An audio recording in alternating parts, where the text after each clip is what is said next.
So with this, I think I would like to share my screen for the talk. It's a recorded talk, and I will.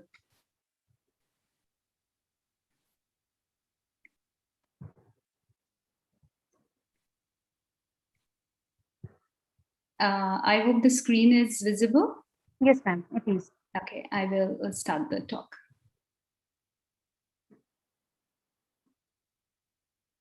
Sorry, let me just start again.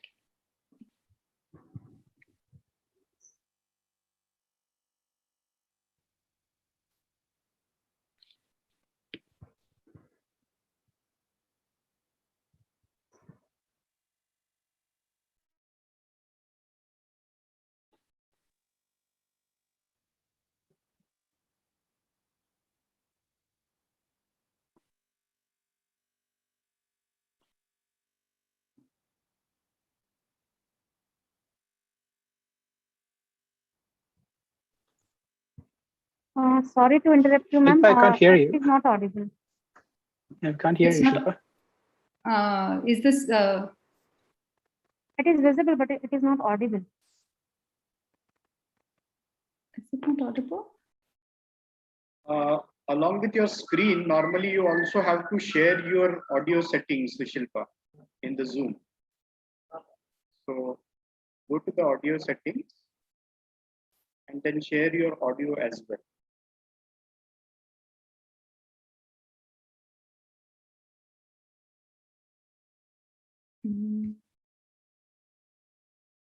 Okay, let me do one thing. Okay, let me do one thing.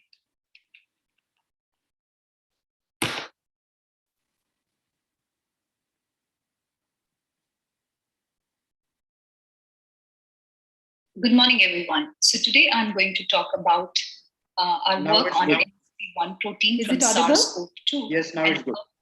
Regulating translation. So SARS-CoV-2 is the causative agent of COVID-19. Now we are very well aware of. It is a positive strand RNA virus. Its genome is around 30 kb, and it encodes for many different proteins, including non-structural proteins that we see here in blue, many structural proteins that we see here in red, and some accessory protein required for its viral life cycle. However, for translation of this RNA, like any other virus, it relies on the host translation machinery for protein production. In a cellular environment, in the host mRNA is basically produced in the nucleus, wherein it is first transcribed with the help of Pol2. Then it undergoes processing including capping, splicing, polyadenylation, before it is exported into the cytoplasm, where it combines with many of the initiation factors and ribosomes so as to translate into proteins. So viruses have evolved mechanisms to block these steps so that the machinery is diverted for their own translation. As we can see, there are certain viruses like poliovirus, influenza virus that is blocking initiation. Some viruses blocking capping, splicing. The influenza also affects polyadenylation of the host. Some viruses affect the export of the host mRNA. Some viruses also bring about host mRNA decay. The scissors here means they're degrading the host mRNA. And there are a couple of other viruses that inhibit translation by cleaving many of the initiation factors required for host translation or inhibiting its function. In other words, while doing so, they are basically hijacking the host translation machinery and diverting it for their own purpose. So this is a mechanism that many viruses have evolved. However, here we are specifically interested in a protein called NSP1. So NSP1 from SARS-CoV-1, which was the earlier one responsible for the SARS outbreak in early 2000s, okay, was also found to be involved in post-mRNA decay, and to some extent even inhibiting translation. However, the mechanism by which it does was unknown. So here, we'll talk more about NSP1. So what is NSP1? NSP1 is a non-structured protein. It's around 180 amino acid long. It has broadly an N-terminal domain and a C-terminal helices. Now, however, with SARS-CoV-2, this has been further studied and has been found to be bound to the 40S ribosomal subunit. Precisely, it is found through cryo-EM studies and other studies that the C-terminal helices of NSP1 inserts itself into the mRNA entry channel of the 40S ribosomal subunit. So in doing so, the ribosomes get stuck with NSP1 and therefore cannot accommodate mRNA, and therefore these ribosomes become inactive in translating post-mRNA molecules. So this is the mechanism by which NSP1 works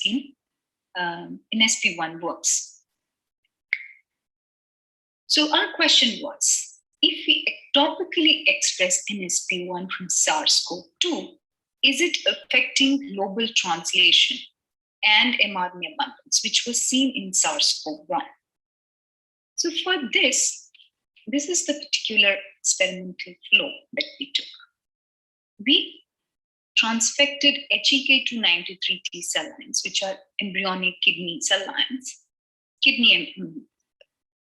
with constructs carrying NSP1 or NSP2 genes. After transfection, these cells were then analyzed by Metaflow. Now, what is Metaflow? Metaflow stands for Measurement of Translation Activity by Flow Cytometry. So it's an assay developed in our lab to simultaneously measure both nascent protein levels or the protein synthesis and mRNA abundance in single cells, which we want to test with expression of NSP1. So I will explain how this assay works. So basically, there are two components here that needs to be analyzed. One is the nascent protein levels, and the other is the mRNA abundance. So for analyzing the nascent protein levels, we use a molecule called OPP. OPP stands for O-propagyl puromycin. It's analogous to puromycin, the antibiotic. When we add OPP to the cells, the O-propagyl puromycin gets incorporated into the growing polypeptide chain, as we can see here. And in the process, the OPP-labeled nascent polypeptides are released. The OPP has a modification present, which enables us to label it with a fluorophore. So the next step is to label these cells with fluorophore because the nascent polypeptides are carrying OPP. So all the nascent polypeptides that are being formed are labeled with OPP and in turn are labeled with fluorophore.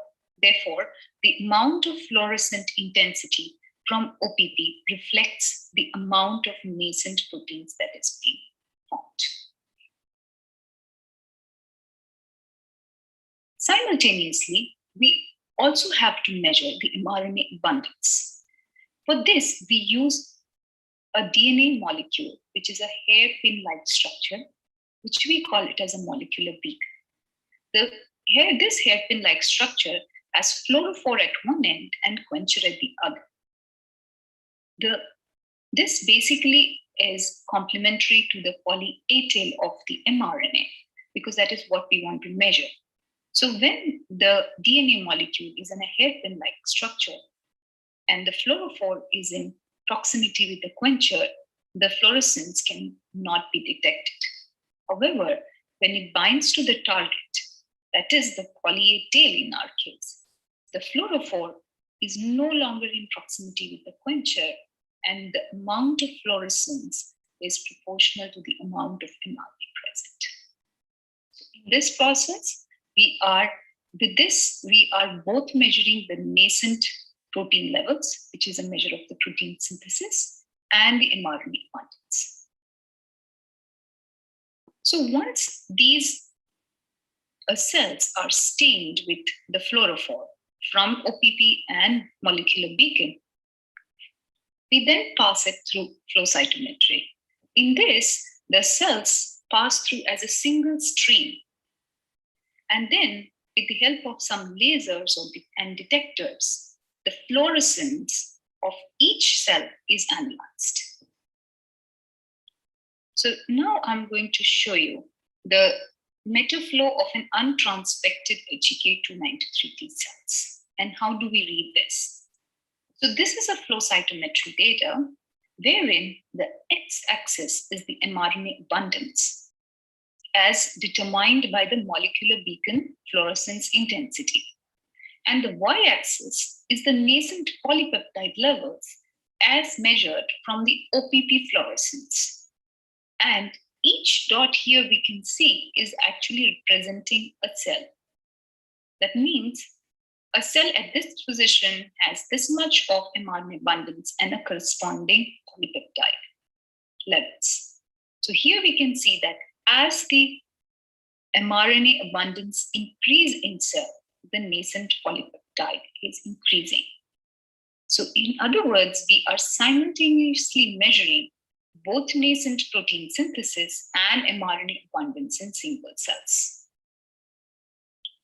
Now, when we apply this to this assay to cells expressing MSP1, which is the protein that we are interested in, and a control protein, MSP2, whose role was unknown but not found to be involved in protein synthesis, we found that in cells expressing MSP1, there is a population of cells which has lower mRNA abundance and lower protein synthesis.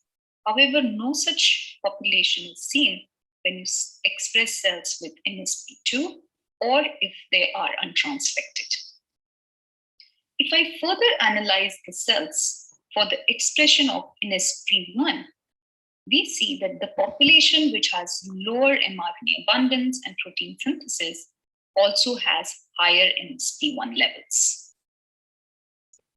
In other words, cells which have higher MSP1 levels have lower protein synthesis and lower mRNA abundance as measured from OPP fluorescence and mRNA and molecular beacon fluorescence respectively. So this experiment suggested that SARS-CoV-2 MSP1 reduces host protein synthesis and mRNA content in a dose-dependent manner. That is, higher the MSP1, more is the reduction. So our questions was, is translation of all host genes impacted to a similar extent upon MSP1 expression? Or do certain host genes, such as those important for viral replication, preferentially escape translation regression? So for this, the experimental flow goes like this. We transfect cells again with NSP1 expressing plasmids and NSP2, and subsequently do a matched ribosome profiling and RNA-seq to identify gene-specific translation changes. Okay. So what do I mean by ribosome profiling? So ribosome profiling is a method to analyze gene expression at the protein level. Let me explain this in a little more detail. So the ribosome, here we can see that a few of the mRNAs that are getting translated with the help of ribosomes. On the other hand, on the right-hand side, you have a few transcripts that are also getting translated with the ribosomes. But there is a difference. The one on the left has much more ribosomes than one on the right mRNA, which implies that the one on the left is getting translated much more than the one on the right.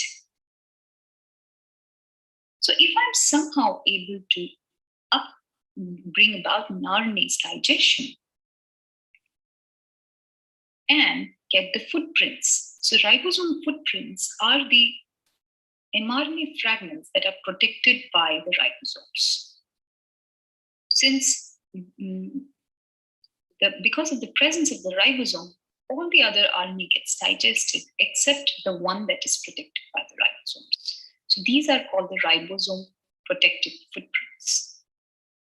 Now, if I can find out the identity of the mRNA that is being protected here, I can find out the identity of the transcript that is getting translated here and the identity of mRNA that is getting translated here. So these mRNAs will have a higher footprint and these mRNA will have lower number of footprints. And how do I identify the mRNA that is getting protected here? So by sequencing. By sequencing of these protected fragments, I can identify the identity of the transcripts that is getting translated in both the cases. And the abundance of footprints will give me how much it is getting translated. So given the amount of mRNA, we can say that the one which has higher number of footprints has a higher translation efficiency, and the one with lower footprints has lower translation efficiency.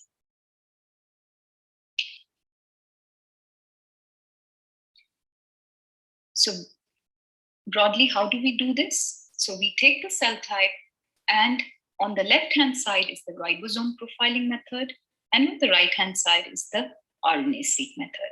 So we basically take the cell of interest and say express our protein of NSP1, NSP2, or leave it untransfected, and split the cells, take half cells for ribosome profiling and use some cells for RNA-seq. As we know that we always have to normalize our ribosomal occupancy of footprints with the amount of mRNA that is present. So we do both of this simultaneously. So that is the reason we call it as the matched ribosome profiling and RNA-seq. So from the same cells. So on the left-hand side, you have the ribosome profiling method. In this, the cell of interest is first sliced, and what we get is the ribosome protected fragments. These fragments or ribosome footprints are then isolated. So this is an mRNA. So this mRNA is then converted into DNA. And then in the process, also we ligate them with adapters, which we call it the library generation. With the help of these adapters, these RNA molecules are then sequenced. And then once sequenced, the sequence is then aligned to the genome to find the identity of each mRNA. And the more the ribosome footprint of any transcript, more would be the reads from the sequence, same data. So this is how the ribosome profiling works. Simultaneously, we take these cells, isolate the RNA, chop the RNA, fragment the RNA. And then we again do the same thing with the RNA as well. That is, we take the RNA, convert this into cDNA. In the process, we also ligate them with adapters so that we can sequence these RNA molecules. And then these RNA molecules, then the reads are obtained after sequencing is then aligned to the genome so as to find the identity of each of the fragments and its abundance. So we always do this together, therefore it's called matched ribosome profiling and RNA-seq. So again, coming back to our experiment, now that it makes more sense that when we take the cells, we transfect it with NSP1, NSP2, lyse the cells, and do a matched ribosome profiling and RNA-seq. And together, what we calculate is the translation efficiency of genes. So now I will be showing you some of the quality control metrics of ribosome profiling data before we move into the analysis. So here is this plot. This shows you that the replicates of each conditions are similar to each other. We normally do these experiments in triplicates, and we want to see how well correlated are the experiments together. So samples of the same conditions, that is samples of say NSP1 expressing cells or samples from untransfected cells, should be more similar. So how correlated they are. So here is the correlation coefficient color code. The more red you can see, the more correlated they are. So you can see like 3 replicates of untransfected are more similar to each other than 3 replicates if compared to the other condition, say NSP2 or NSP1. Okay? So the correlation goes down. So this basically indicates that the conditions of samples from the same conditions are more correlated than samples from other conditions. Once with this high correlation, then we look for the ribosome footprint length distribution. The ribosomes protect approximately mRNA length of around 30 base pairs. So whatever length of reads that you should get should be around 30 nucleotides. Okay, so this is what we see, and all of the 3 transfections were done in triplicates. So here we can see a tight ribosome footprint length distribution, which is again a good quality of data. Had this been a random distribution, had this been a random mRNA fragment that you would have collected, the distribution would have been all over the place.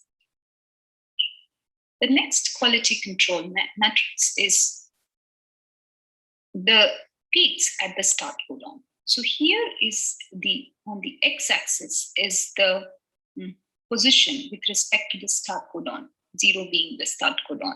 And on the y-axis is the number of mapped reads from the sequencing data that we get. And here we can see, and this is called a metagene plot, wherein the sequence from all the genes are averaged at each position and then plotted. And here we can see that there is a peak at the 0 position in all the cases. So this is a typical ribosome profiling data, wherein the peak is higher here, mainly because the ribosomes accumulate more at the stop codon. So more of ribosome at one position, the number of reads at that position will increase, and therefore we can see a higher peak at the start codon. So this is a good quality control. The second quality control is the 3 nucleotide periodicity. We can see these peaks at precise positions. This is mainly because the ribosomes move 3 codon at a time, 3 nucleotide at a time, or 1 codon at a time. Therefore, we see peaks at regular positions. So this is called the 3 nucleotide periodicity. So we see 2 things when we do this quality control. First is the peak at the start site, and the second is whether we are seeing this 3 nucleotide periodicity. So next is, again, if you look at the same metagene plot towards the stop codon. Now here 0 is the stop codon. Here you can see there are more reads at the stop codon, which we can see from the higher peaks. This is because the ribosomes again accumulate at the stop position, which we can see from the metagene analysis. So these quality control metrics says that whatever reads we are getting is of a typical ribosome profile. Next, if these reads were random, imagine if you try to align it to the genome, it would be mapped to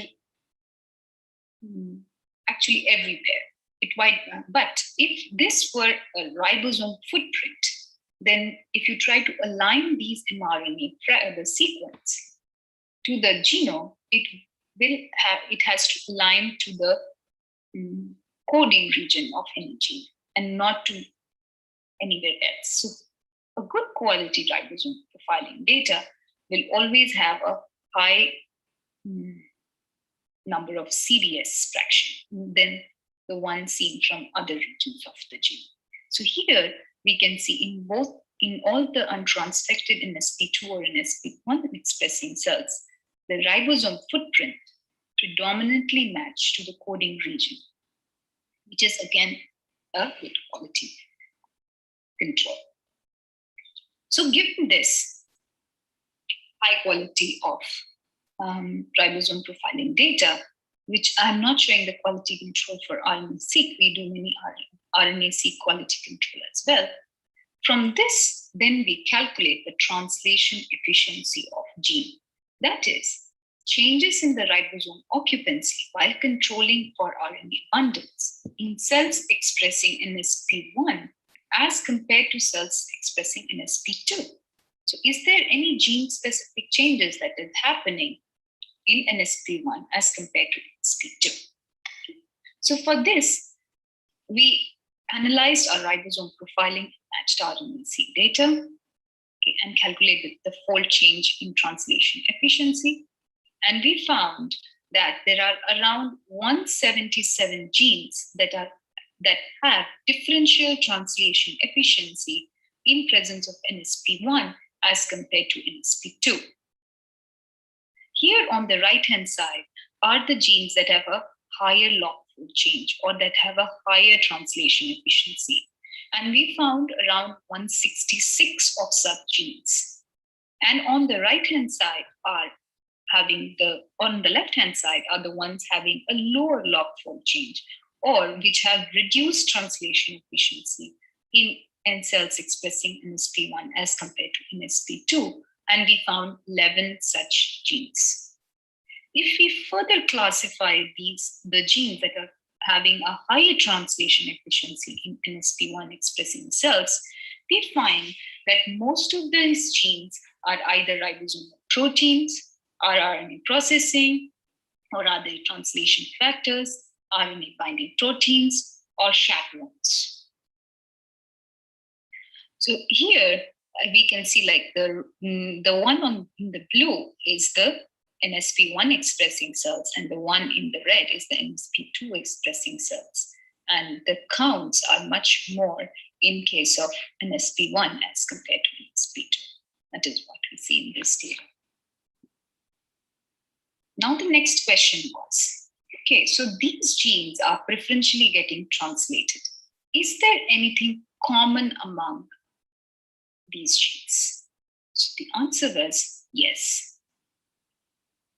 Most of the genes that are getting preferentially translated in presence of NSP1 are the genes having 5' terminal oligopyrimidine motifs or top mRNAs. So what are these top mRNAs?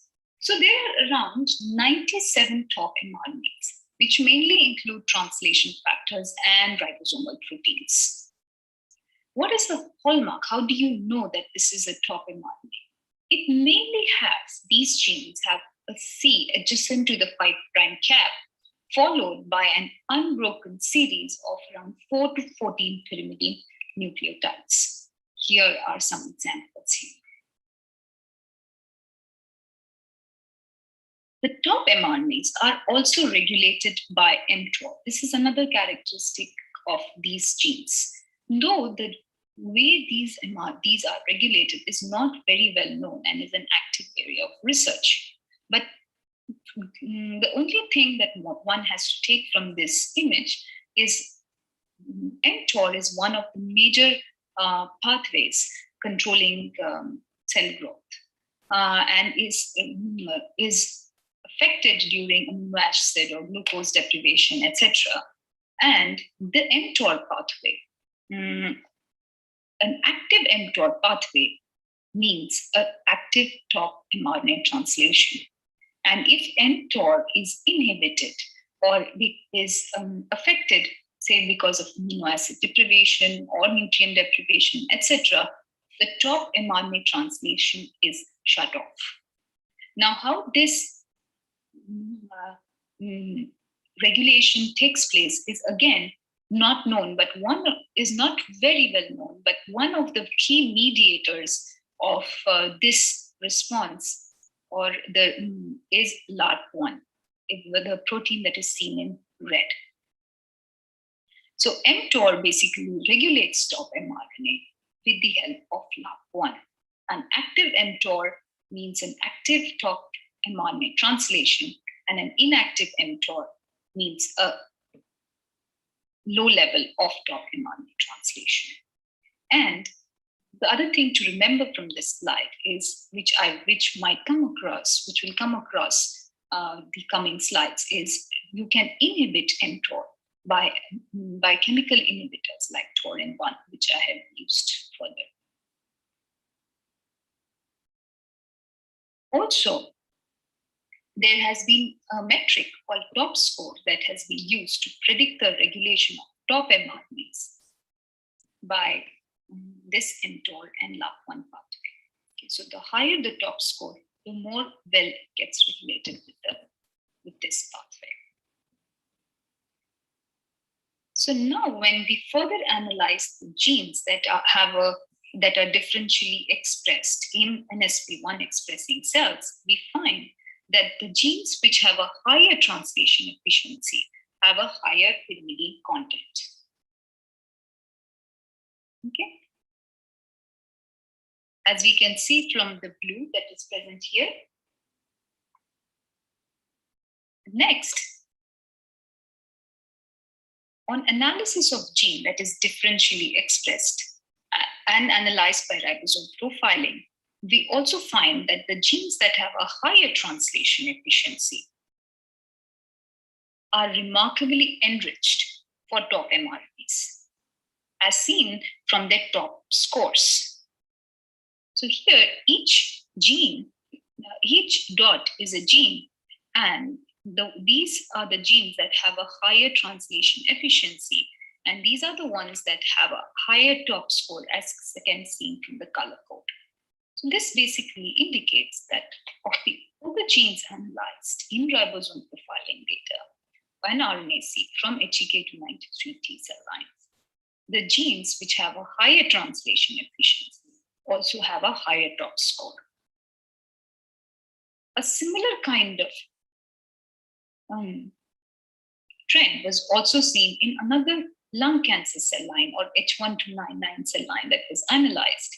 And even here we can see the cells have cells which have the genes which have a higher top score are the one that is enriched. So these results indicate that NXP1 expression leads to a selectively high translation efficiency of top transcripts. Next, we wanted to test this with an orthogonal method, and therefore we resorted to reporter assays. In this, we cloned the 5' UTR from top transcripts like EEF2, RPS12, or SLC25A6 in the luciferase reporter, or 5' UTR from non-top transcripts like actin. We also mutated the top motif, that is, the pyrimidines present in the 5' UTR, to purines. Okay? So these constructs having the top 5' UTR, the non-top 5' UTR, mutant top, was transfected along with NSP1 and NSP2. And then the expression of the reporter is analyzed. So the idea is, how does the presence of the top 5' UTR or the non-top 5' UTR affects the expression of the reporter in presence of NSP1? Okay.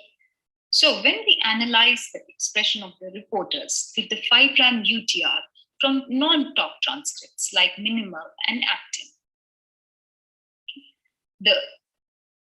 the expression is actually lower in cells expressing NSP1, which is indicated in blue, as compared to cells expressing NSP2, which is indicated in red.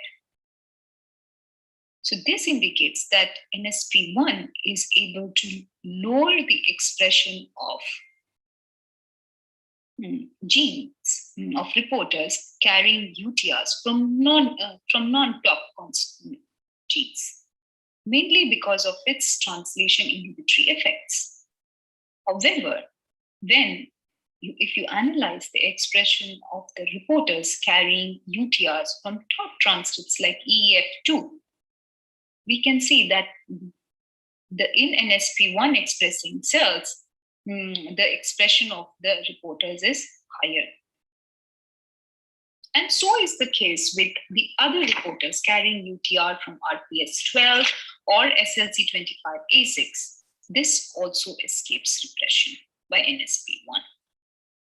So these results, reporter assays, suggests that top transcripts are preferentially translated in response to NSP1, whereas those that do not carry top transcripts are inhibited. Now, as I already mentioned, the role of mTOR pathway in regulation of top mRNA, we asked if this pathway is involved in this NSP1-mediated translation of top mRNAs. So for this, we transfected again the cells with NSP1 or NSP2, along with top or mutant top constructs, followed by inhibition of mTOR pathway by taurine.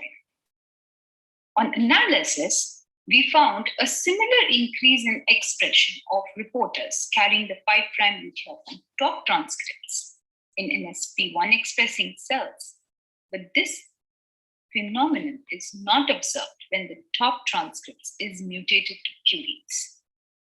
So this indicates that this increased in expression of is mainly increase in expression in presence of NSP1 is mainly due to the top motif. Further, on mTOR inhibition, mainly by taurine, we see a reduction in expression of top transcripts in both NSP1 and NSP2 expressing cells. So these results indicate that perturbation of mTOR pathway does affect NSP1-mediated repression of top transcripts. Next, we asked if LARP1, which I discussed before, which is one of the key mediators of mTOR pathway in regulation of top transcripts, is involved in this phenomena. So again, we carried out a similar report assays, but this time in LARP1 knockout cell lines and its corresponding control cells.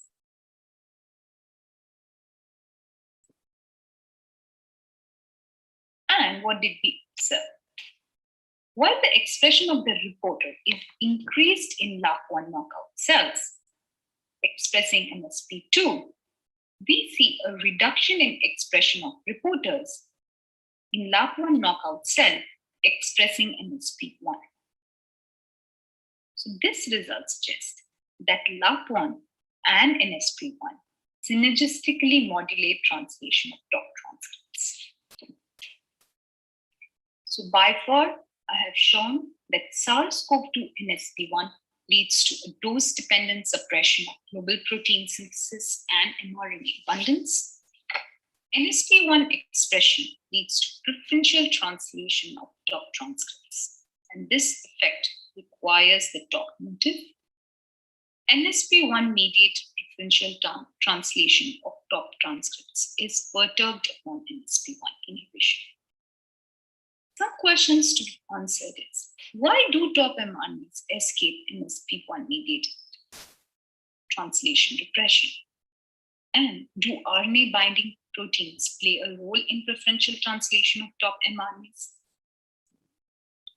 So I think with this, I would like to acknowledge my lab mates like Ian, Daniela, Hakan, Tori, Alif for all their help, and my supervisor, Dr. Jenik, for all his help and the opportunity to work in this project. This work has been published in RNA Journal if someone wants to check out for more details. And I would like to now thank all of you for attending and for your patient listening. I would be happy to take any questions.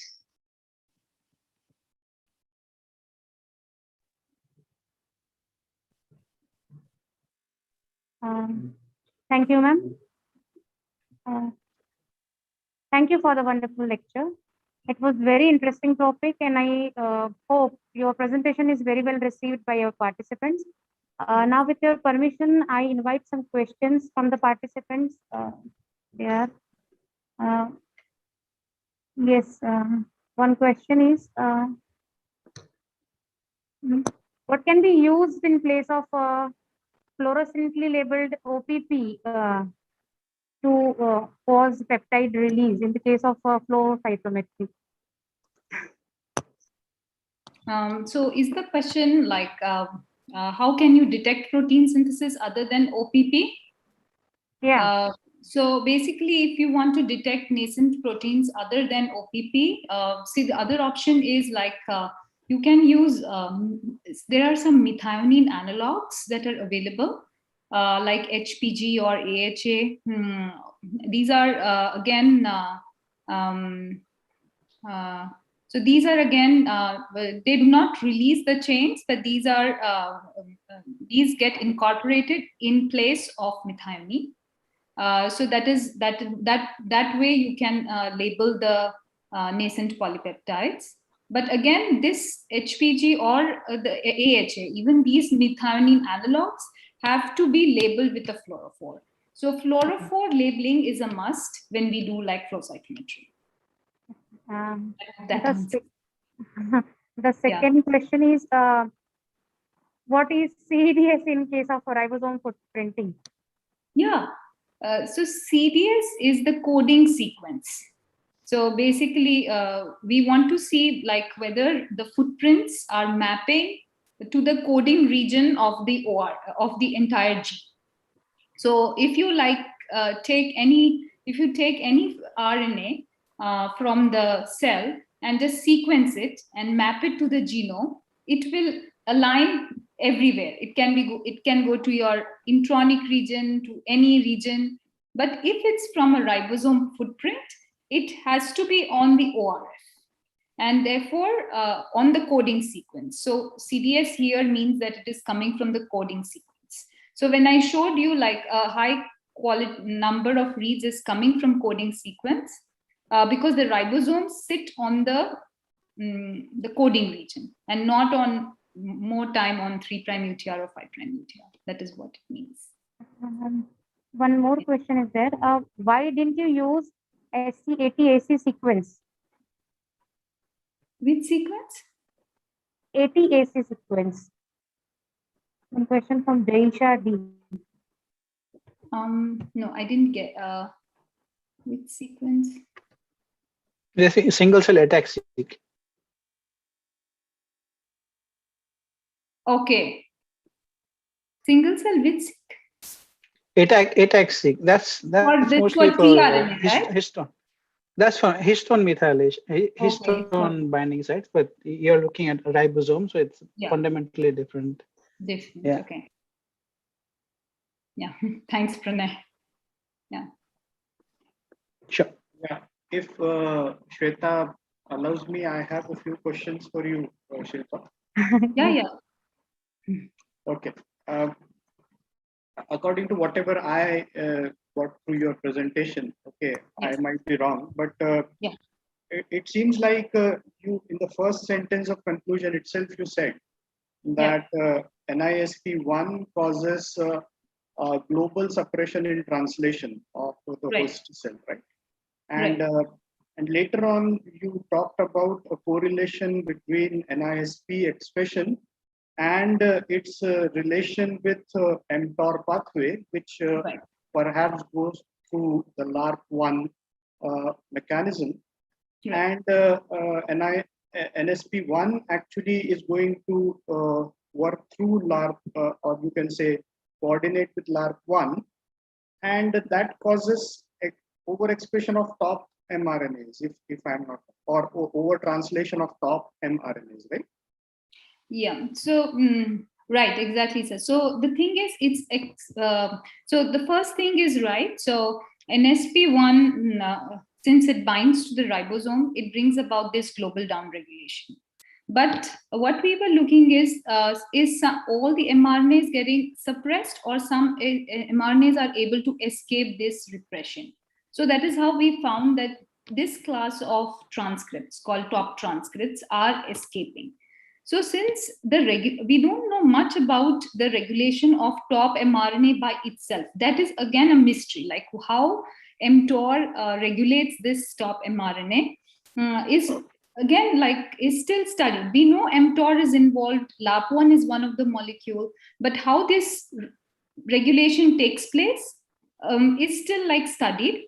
So we know by inhibition of mTOR pathway and by LARP1 knockout cell lines, we know that top mRNA expression that we see in presence of NSP1, this effect is reduced. Yes. And one more interesting aspect here is, if I'm not wrong, correct me please, top mRNAs are actually going to encode mostly the elongation and initiation factors of translation? Yes, so top mRNAs are basically, the main chunk is ribosomal proteins. So most of them are ribosomal proteins and some translation factors and some elongation factors. Basically, those involved in translation, both initiation, elongation, ribosomal factors, some heat shock proteins, etc. So Yeah, so the interesting thing is that if you say that NSP1 causes a global suppression of translation, overexpression of elongation and initiation factors to these escaping top mRNAs, will that not lead to upregulation of translation? Yes. So, so the thing is, that is the thing. So, so that's the paradox. So the thing is, and what NSP1 is doing here is it is allowing this preferential translation of all the translation machinery, that is the ribosomes and etc. But the ribosomes that are being formed cannot be used by the host mRNA, mainly because the NSP1 is bound to the ribosomes. The virus, on the other hand, has evolved a mechanism by which it can actually replace or displace this NSP1 from C-terminal, from the ribosomes, and use these ribosomes. So again, this is again an activation. So are you trying to say that the virus has evolved this machinery that it can preferentially target the host translation machinery for its own mRNA expressions? Oh, so sorry, what mRNA translations? So what I'm trying to say is the cells are expressing, the virus is expressing NSP1. So there are two things that are happening. One is the host and the other is the virus. So when NSP1 is expressed, you have, say, more of the ribosomal protein or the translation factors, but the host mRNA is not able to use it. But the viral mRNA is being able to use it. The other aspect, which I did not mention about NSP1, I think mentioned during the initial slides, that NSP1 also inhibits, in addition to inhibiting translation, it also brings about degradation of host mRNA. So the main idea here is to suppress host translation completely by not allowing ribosomes to access host mRNAs and also degrade them, but divert this entire machinery for their own purpose. One last thing. Yeah. Have you found any correlation of NSP1 with microRNA expressions of host? Maybe that is responsible for downregulating only specific host mRNA expression? Yeah. So I have not looked into the microRNA aspect at all into this. But the repression, I would say it's more global. It's just that this few set of genes are escaping this repression. Right, because you talked about the mTOR pathway, perhaps there is some correlation between microRNA expression as well. Okay, yeah. Yeah. That could be a very interesting aspect to explore. And finally, NSP1 seems to be a very good drug target, right? Yeah, so the reason for it being a good drug target is like if you knock out NSP1, I mean, if you somehow able to remove NSP1, the viability of these viruses, like they are not able to really replicate inside the host. So that's one of the reasons why it's considered to be like a good drug target. It's a small protein too. So I think that's again an active area of research. Yeah. Yeah, great talk, Shilpa. Very interesting story. Yeah. Thank you so much. Yeah. Thank you, ma'am. Thank you for answering all the queries from the participants. Thank you once again. Yeah. Now I request Rita ma'am to please proceed further. Thank you, ma'am. Am I audible? Yes, ma'am. A very good morning to all. I am Rita N. Thakur, Assistant Professor, Department of Biochemistry and Biotechnology, DSc in Nagpur. I am honored, highly honored to introduce to you Dr. Pranay Dogra. Dr. Dogra is a senior scientist and is involved in oncology biomarker development at Genentech San Francisco. Sir has graduated from Nagpur University and received his Master of Science in Biotechnology from RTM Nagpur University, Nagpur. He holds a doctoral degree in microbiology from University of Tennessee, USA, where he has focused on functional characterization of CMV encoded chemokines in vitro and later in vivo. He has been a postdoc fellow in Columbia University from New York during the period of 2017 to 2020, where he has been involved in characterization and investigating contribution of NK cells in response to CMV infections in humans. His research group has also been actively involved in determining the impact of CMV NK cells on T cell responses to CMV infection and evaluated the potency of human natural killer cells as immunotherapeutic agent. Sir has also been postdoctoral fellow in St. Jude's Children's Research Hospital during 2015 to 2017, where he investigated the DNA methylation signature in CD8 T cells. He is basically an immunologist with strong background in natural killer cell and T cell biology and has significant experience in implementation of bioinformatic techniques. Dr. Dogra has several notable scientific publications in reputed international journals such as Nature, PLOS ONE, and The Cell, etc. One of the most recent being Antibody Responses to SARS-CoV-2 in Children and Adults Across the COVID-19 Clinical Spectrum, which is published in Nature Immunology in 2020. Sir has also published several abstracts in reputed international journals, and he has also received several awards and honors, of the most recent being American Association of Immunologists Poster Award AAI Annual Conference in 2020. He has delivered several talks and presented posters in reputed institutions and organizations. He possesses strong computational skills and is an experienced user in Linux operating system. Sir is the reviewer and editor in many international journals, and the list goes endless.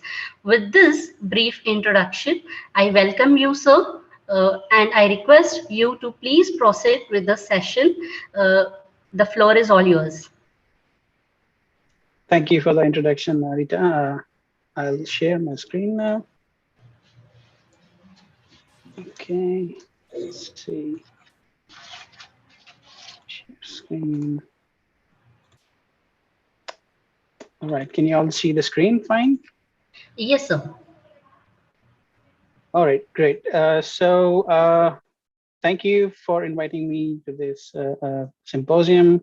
Especially there was who's been really a mentor to me for 16 years now, because I've been here 11 years, and then before that, bachelor's and master's, and also principal ma'am for giving us the opportunity to present here. So today I'll be presenting my work that I did in Colombia in Donna's lab, so Donna Farber's lab.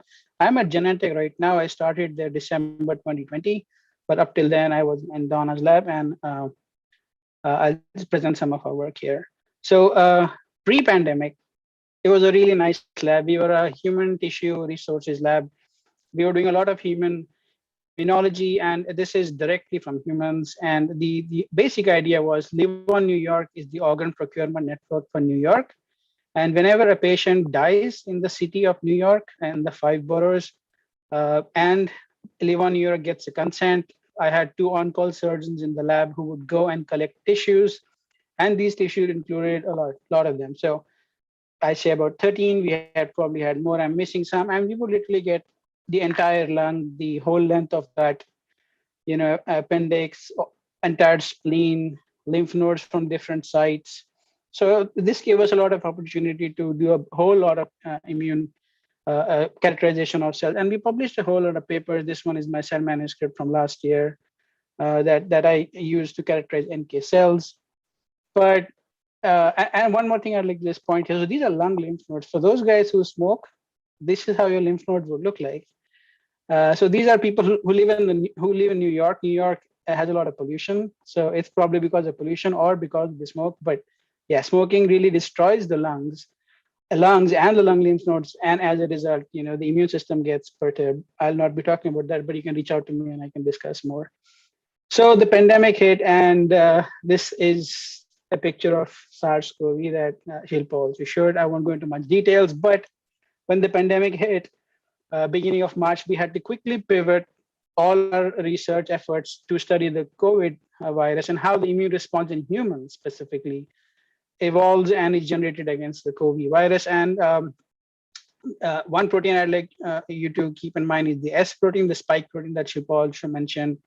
That it makes these spikes, and that's what gives it the crown-like appearance. So I won't go into the detail of the virus. It's a positive strand virus, causes pneumonia, acute respiratory distress syndrome. ARDS is something that I'll be referring to again and again. And it can also cause multi-organ dysfunction. Again, 214 million people tested positive with more than 4.4 million deaths. So it is still a real threat. And even right now in San Francisco, things were getting better, but now everything is shut down because of the Delta variant. But what this basically was a chance for us scientists all over the world to stand together as a united research community to uncover the secrets of the virus, and so that we are better prepared for this pandemic and any future pandemics that might come. And as an immunologist, this gave me and other immunologists a rare opportunity to study the initiation and evolution of human immune response to a novel pathogen. So for many of you who have taken immunology courses, we read a lot of things in the textbook about how antiviral response looks like, how the body responds. But for the first time, I was able to see it in a human, and this was really fascinating and eye-opening for me. So it is a really wonderful journey, and I hope I can cover most of it. So broadly talking, characterizing the immune responses to SARS-CoV-2. There's 2 parts. Part 1, the humoral immune response. So for those who do not know, humoral response would be the antibody-mediated response. And this was, again, like I said, this was a huge effort by several members in our lab. The first co-first authors were Stu Weisberg and Tom Connors, and this paper was published in Nature Immunology. As a matter of fact, after this, I also published another one. Maybe I forgot to include it in my CV, but I published this in Immunity earlier this year, where we looked at cellular responses to COVID. So we looked both at antibody response and cellular responses, including T cells, myeloid cells, NK and B cells, and so on and so forth. So for part one of the study, there were two main questions that sort of drove this research for us. One was that adults develop respiratory syndrome, which can progress to ARDS in most severe form. And ARDS means you're hospitalized, intubated, and in severe form, you can die. But children are largely spared. So that has been a consistent observation throughout multiple studies, and many people have shown this. So we were really curious about why. And second is that even in children, they don't get very sick, but a cohort of children will develop something called as multi-system inflammatory syndrome, or MISC. This is a Kawasaki disease-like syndrome where there is inflammation on multiple organ tissue sites. The children largely recover, but we do not know the long-term effects of this. So these are the two guiding principles. And the scope, our question was, can the scope of immune response to SARS-CoV explain these differences? So real quick, we collected samples from New York Presbyterian Hospital. All the adult samples were from NYP. And this is the Morgan Stanley Children's Hospital, where we collected the children's sample. So CPD here is convalescent plasma donors. This just means people got sick, but they recovered and they went back home. COVID ARDS, N equals 13. So these people were super sick. They were admitted, intubated. I think out of the 13, 8 died, remaining recovered. MISC patients, again, were super sick. They recovered. Non-MISC kids, N of 13, they did not get sick. They were not symptomatic. They were just PCR positive, basically, for SARS-CoV. Now, one thing that was common between ARDS and MISC groups, so adults is ARDS, MISC is children, was that they both had elevated levels of IL-6 and C-reactive protein. For those who have taken immunology, C-reactive protein, acute phase protein, induced as a result of inflammation and tissue damage, was present. And IL-6 is an inflammatory cytokine that is, it suppresses the immune system function. And that is why one of the first lines of treatment initially, when antibodies didn't exist and all that for COVID, was giving Tosi, which is the IL-6 blocking antibody. And that showed quite a bit of results. And in fact, when Donald Trump was admitted, he also got tocilizumab. So just for reference. And ironically, Roche makes tocilizumab, but I'm not publicizing that. All right. So the first thing we observed was differential clinical response associated antibody responses in children and adults. Now, as a biomarker scientist in genetic, my question now is, can antibody titers be predictive of clinical response? So to quickly orient you again, CPD and non-MISC are the mild cases of COVID. CPD adult, non-MISC in pediatric cohort. And then we have COVID ARDS, and then MISC is the severe form of the disease. The one thing that was very obvious was that there is clinical response associated differences in antibody titers. So again, we are looking at anti-S, so spike, IgG, anti-S, IgM, and anti-S, IgA. And again, IgM is usually the first antibody that's produced, then it transitions to IgG and IgA. IgA is secreted, IgG in the serum. But what was really clear is that in adult group, there's a difference with response, those in greens. But at the same time, if you compare the mild and the severe in children, there was no difference in the antibody response. Second, we noticed that adults mount a stronger antibody response against spike compared to children. So again, looking at this comparison, COVID ARDS versus MISC, always higher in adults for all three isotypes of the antibody. So this essentially told us that there is difference in the antibody response to viral antigens in children and adults. Now, how does this link with severity of disease? I'll come back to that and maybe give you some hints, but for now, there is a difference. And then we want, again, going back to the question of, well, what does age affect and how does it play a role in the overall antibody response? What we're saying here is that there are certain effects of age on antibody response in children and adults. Again, what we're looking at here is anti-N IgG. So the N protein is produced by replicating virus, and this will only be produced if the virus replicates, the cells lyse, and that protein is detected by the immune cells, versus spike is on outside the virus, so an intact virus can also induce this response.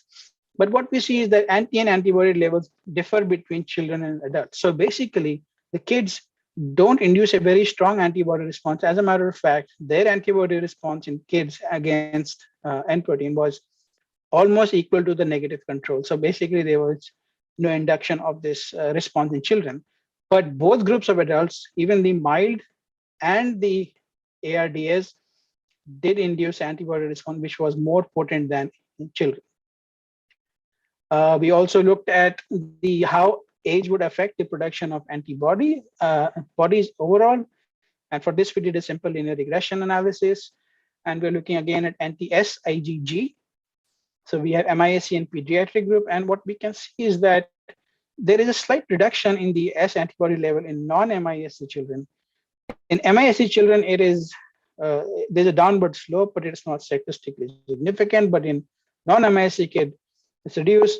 All that's telling us is that as a kid gets older, the amount of antibody that they're producing against spike goes down. That's not the case for MISC guys. It's the case for the non-MISC guys. The other thing that we noticed was that there was an increase in Ntn antibodies with age in adults. Again, this is looking at Ntn IgG. Along the x-axis is the age, and along the y-axis is the antibody levels.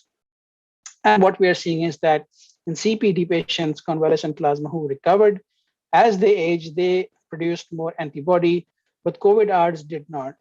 So basically what's that telling us is that if you are sick, your antibody levels don't change or they remain the same, and probably they don't help much. But if you're not sick, as you get older, the antibody for anti-S goes down and anti-N increases. It might suggest that you are maybe specializing more towards replication or active virus infection versus just a virus entity per se. Now, again, going back to the whole idea of why this was so exciting for me to look at is because it helped us track the evolution of antibody response in general. And this is a textbook example of how antibody response looks like. You get infected by, say, a virus. After 10 days or so, you get IgM response, which goes away, and IgG catches up. IgA also catches up at the same time, but then it eventually goes away. And then you get secondary exposure to the same virus or any other virus, similar virus. IgM responses are the same, but because IgG are tuned to respond better, they produce a much higher response, is much more protective. And this is basically how, again, in a nutshell, how vaccines work. So once you get vaccinated, this is probably what happens. Then these antibodies get distributed in different tissue sites in your lungs. And then when you get COVID again, for example, IgG is there to protect you. So just looking at the first half of this graph, the initial part, IgM and IgG, what we saw again here, this is looking at time post-symptom onset. So 0 means the day they were supposed to be infected. Then you have 10, 20, 30, 40, 60. We followed them out till 60 days, as much as we could. And what we can see is that the IgM responses on the left, they don't increase much. Because I think by the time they get admitted, which is around 10 to 11 days when people actually really get sick and they know that they are sick, the antibody titers are already up there. So they don't increase much. And so this is the peak of the IgM response here, right? In children, it's a little bit different. We didn't have many samples spread out, but again, it's a very tightly clustered sample. But what's interesting is IgG response here increases. And there's a positive correlation between time and induced IgG levels, which you can imagine that as time goes by, again, when we reach out to like 50, 60, the antibody levels come down, but they go up. You can see the slope is positive and it's statistically significant with COVID-ARDS. And the same thing again for pediatric cohort. So basically what this is telling is that there's no correlation between IgM levels and symptoms, whatever they could be, but there's a positive correlation between time and induced IgG levels.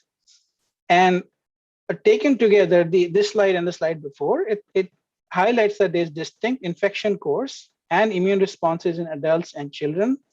Infection course basically means that the infection capability or the cycle can be different, and that is why children are not producing as many Ntn antibodies versus adults are.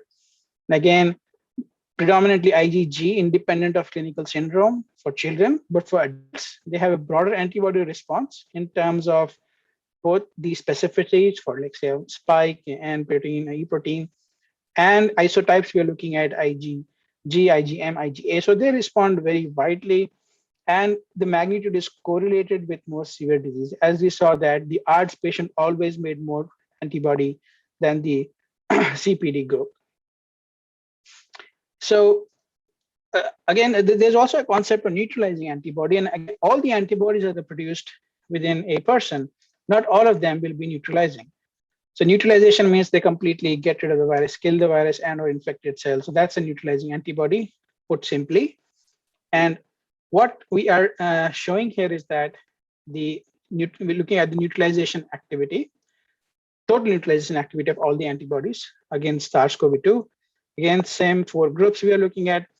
What we can see is that the COVID ARDS produces neutralizing antibodies which are more than the CPD group, which, I mean, when you think about it, these patients are more sick, they produce more antibody. One might think that, oh, well, they're producing more antibody, so they might be more protective.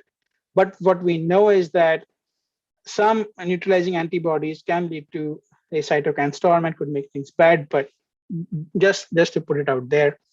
On the other hand, what we can see is that there is definitely a quantitative difference in neutralizing activity against SARS-CoV between pediatric and adult groups.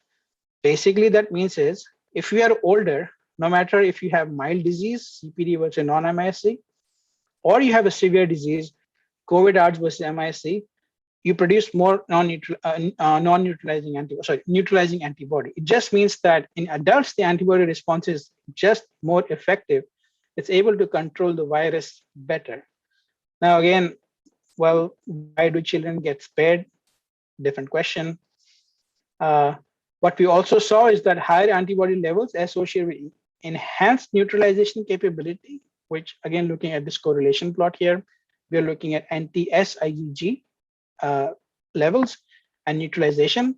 And as you would expect, the more antibody you produce, the better neutralization you have. For adults, for kids, it's the same thing, anti-S IgG, more antibody, better neutralization.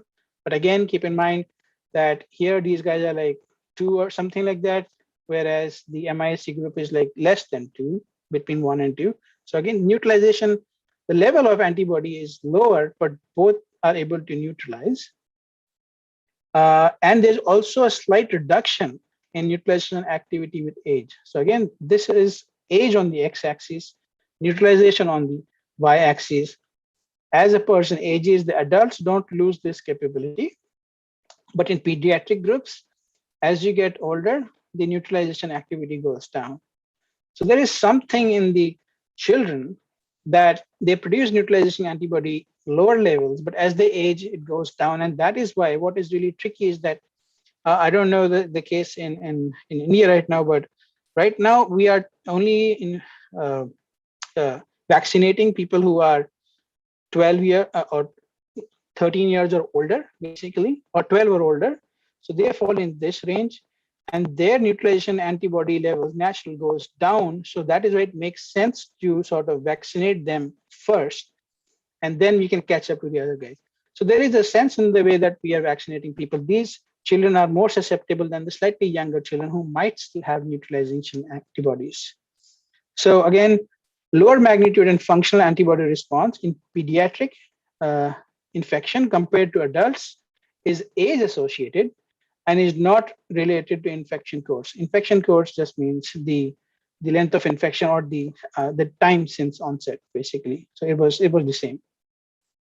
So to summarize this part, looking at the antibody response in children and adult, what we found was there was a quantitative and a qualitative. Again, this is the amount of antibody, and qualitative is the neutralization ability of this antibody between children and adults. There was similar antibody profiles between pediatric groups. So we did not see a real difference between MISC and non-MISC groups in children. However, in adults, the ARDS group had higher abundance, breadth, and neutralization antibodies compared to CPD. Age is a major factor distinguishing antibody profiles between children and adults. And we also did some multivariate statistical analysis, and we found that it was not influenced by other confounding factors like sex of an individual, especially because there are some studies out there that show that men are more susceptible to COVID. That could be because of other reasons like stress or smoking or any other reasons. But the factors that we included sex, post, time since onset. We didn't see any association. We also saw lower abundance of anti-N specific antibodies, which suggests a milder overall infection in children. Again, the reason for proposing this is that, as I said, anti-N antibodies will only be generated when virus completes the replication cycle, lyses the cells, and the immune system can see the intercellular protein against which it generates. So if you have less amount of anti-N specific antibodies, it just means that you had lower overall, or virus infection was not as capable, and therefore you have lesser antibodies. And that also sort of makes sense because it is known that in pediatric airway epithelial cells, there is lower expression of ACE receptor, which is the receptor for which for the virus binding and interning the cells. So if the children have lower receptor, less virus makes it into the cells, and that is why the whole cycle is sort of impeded. And what we also saw was high IgG in majority of children, suggestive of pre-existing immunological memory. Now, this is because, like I told you, IgG generated after a primary infection, after a certain period of time. Even if you look at children very early on, like 10 days after infection, where IgG should not be there, we still saw a whole bunch of IgG. And what we are thinking here is that, well, there are other coronaviruses out there, other respiratory viruses. So probably this is cross-reactive IgG that is existing from previous infections, and that is why it's protective. And again, IgG is more protective than IgM or IgA, for example. And as a child, you won't believe it, but children get infected with a lot of respiratory viruses, at least in the US. They go to daycare, they get RSV, they get influenza, and antibodies against all those recent infections could still be hanging out. And that may also be one of the reasons why children are better protected than adults when it comes to COVID. But to sort of some take-home messages was that we did not find antibody response to be directly associated with MISC. There is a reduced neutralization activity in children, which may predispose them to develop low-level persistent infection in other sites, resulting in MISC. So this sort of explains why adults, they neutralize, no more virus left to infect other site. Children, that does happen. And lastly, going back to my biomarker question, can we use it to predict the infection? Well, in adults, many of the kids, I guess, initially were using anti-N IgG to determine previous COVID infection. But as I showed you, that in children, the anti-N antibodies are not produced as efficiently. So yes, that kit is great for adults, but for children, it may not totally work. And therefore, we need to evolve better options to evaluate infections in children. So that's part one. So I'll quickly move to part two. Yes, I think I have plenty of time. So here I'm characterizing the cellular immune response to SARS-CoV-2. Again, sample collection. Here we did a longitudinal sample collection, paired airway and blood from ICU's NYP, which is a Newark Presbyterian Hospital. Again, this is all adults, no children in the study. We had 16 donors, samples collected for 7 consecutive days when possible, 151 total samples aging 19 to 73. So these samples were collected during the peak of infection, which is between May through June in our hospital, and we were getting like 600 cases a day. People were intubated, the halls were full. It was a really bad scene. People were dying all around us. And this is when we were going in and trying to figure out. It was like very motivating to see the primary healthcare workers work tirelessly to take care of this patient. And we also were making an effort to sort of understand how the virus is affecting us so badly. So this was the motivation for the 4 of us who were to really do this study. So real quick for data collection, we have our samples here. We processed them in a BSL2+ lab.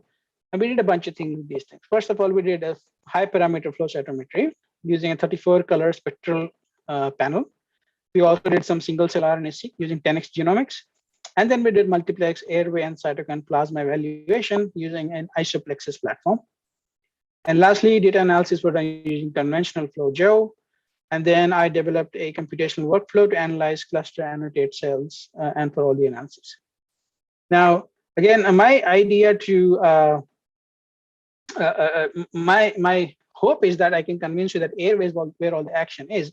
And that's because a lot of studies initially were only looking at blood. But what we found, and what I'll try to show you, is that there's a lot of things that happen in the airway which are not captured when you just look at blood. So our idea was like, well, people need to compare both airway and blood to really know what's happening. So for us to understand how circulation differs from tissues, well, in circulation, which is blood and lymph, there are monocytes circulating. These are conventional dendritic cells. You have central memory cells, effector memory, naive T cells, and NK cells. And of course, there are B cells. I haven't included them, but they are there. Now, I won't go into the details of TCM, TM naive, but they are different subsets of T cells. Now, they can move into lymphoid tissues, and lymphoid tissues include lymph nodes and the spleens, where again, you'll have these dendritic cells, and within tissues, the monocytes are differentiating the macrophages. You'll have the same flavors of your T cells, but there's a new subset within lymphoid tissues called as tissue-resident memory cells. Sorry. So these cells reside within the tissue. They do not recirculate. They stay there, and they are sort of specialized to function within the tissue environment. Now, this happens in lymphoid tissues and in non-lymphoid tissues. In Donna's lab, again, I told you we got all these tissues. So we were doing characterization of all these different immune cell types in tissues. Again, in this particular talk, we'll be looking at T cells, talking mostly about TRMs and macrophages, and in the gut. Sorry, not in the gut, but in the lung. So, sorry, in the lung, the TRMs are arranged sort of right around these small airways. So these are the green and the blue are the other TRMs. So you can see that they are right at the in the airway, and so the CD8s are sort of interspersed within the airway epithelia. CD4s are below that in the musculaires, and they're sitting right next to the alveolus. So you can imagine a virus comes into the airway. It has to pass through these T cells before it can go in and infect the parenchyma and the alveolus, etc. So these are the primary tissue-resident memory cells, that sort of the primary defenders of at mucosal sites, like lung, gut, for example, and skin even. And then I'll also be talking to you about the myeloid cells, which will include dendritic cells, some monocytes and macrophages. So the first plot I'm showing here, again, this is not a map of Australia. It does look like it, but it is not, trust me. So basically, for what we do is we acquire the data for 34 color parameters on each immune cell. And because we cannot look at 2 parameters at a time in a biaxial plot, what I ran was something called the UMAP. This is a dimension reductionality. So basically, in this plot, I'm looking at 15 different markers for each cell type. And wherever the cell falls, it shows that, well, it belongs to that category. So for example, CD8 T cells will be CD3 positive, CD8 positive, but they will not express CD4 or CD19. B cells will express CD19, they'll be CD3 negative, CD4s, so on and so forth. So won't get into many details in the interest of time. But again, what we can see is that by analyzing 7 million cells from these 151 samples, what I could do is identify the major lineages. So T cells, CD4, CD8, B cells, myeloid, ILCs. So these are innate-like cells that include NK cells and other non-NK ILCs. We have, if we just project them airway blood versus COVID versus healthy, we can already see certain differences. I'll go into the details. You can see that this whole chunk is sort of missing in the healthy airway, right? Again, when you look at the COVID airway versus blood, this chunk of red cells here, which is in the airway, is missing in the blood. Some CD8 cells here are missing from up here, again down here. So just looking at this one plot, you know that, oh, the immune responses are actually quite different between these patients. But what could be those difference? So first thing we saw was that there was a disease difference change in the immune subsets, but not in the airway. So COVID is orange, healthy is purple. We didn't see any difference in the total immune cell. This is total B cells, CD4, CD8, IL-2, no difference in the frequency of these cells. But in the blood, on the other hand, we can see that in the COVID blood, there are definite changes. For example, lesser CD4, lesser CD8. They have much more myeloid cells in these blood, which are not there in the healthy blood. So clearly, disease manifested changes in the blood. So here in this case, if you're looking at blood and not looking at airway, you can be like, oh yeah, there is changes because of the disease. But then the more interesting things are within tissue, which we don't catch if we don't look at blood. Second thing we noticed was that there was stable lineage frequency. So if you look at the patient samples throughout day 1 through day 8, the frequency sort of remained the same.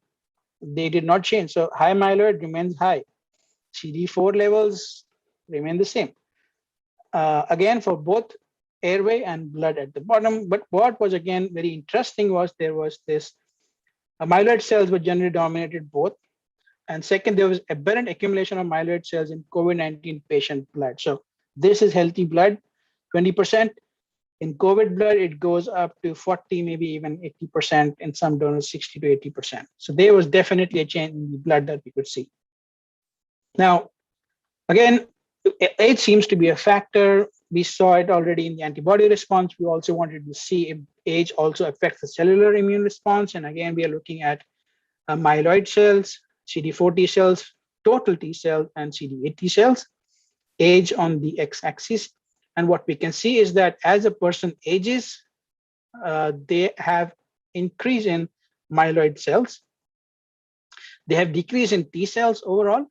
Now, again, this is very unique to COVID patients. In healthy patients, when I've done this analysis, we don't see this difference. This is something that was by chance happened in COVID patients. And also you can see the deceased patients who are red. So deceased means they died. They were the older guys. So all the older guys, just how happened, they had more myeloid cells. They had lesser T cells. On the other hand, in the blood, it doesn't matter if you live or die. Well, there doesn't seem to be any changes in the overall cellular response. So again, there's site-dependent changes in immune cell profile after disease. So these things which are really cool that you catch in the airway, if you are just looking at blood, you would totally miss that. And then again, the next question that sort of automatically came to us, are the age-associated changes associated with sort of survival or not? And for this, we did two quick analyses.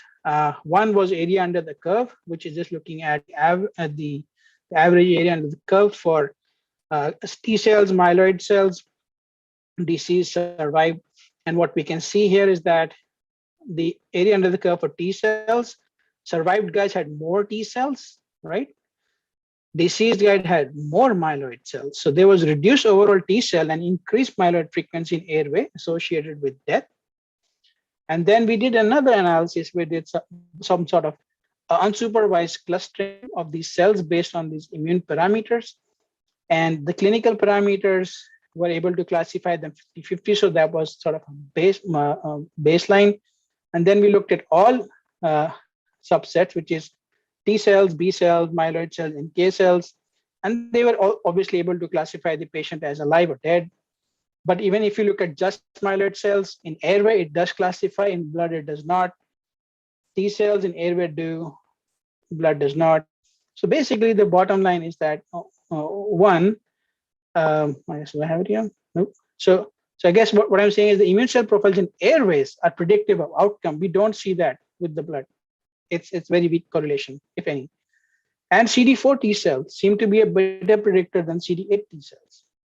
So now we just jump in directly into the T cell subsets and what are the differences. Again, so this here is a heat map for those people who are really interested in understanding what markers we use and how we identify the cells. But what I would like to guide your attention to are these upcoming plots. So again, same UMAP sort of a projection. Now this is only for T cells.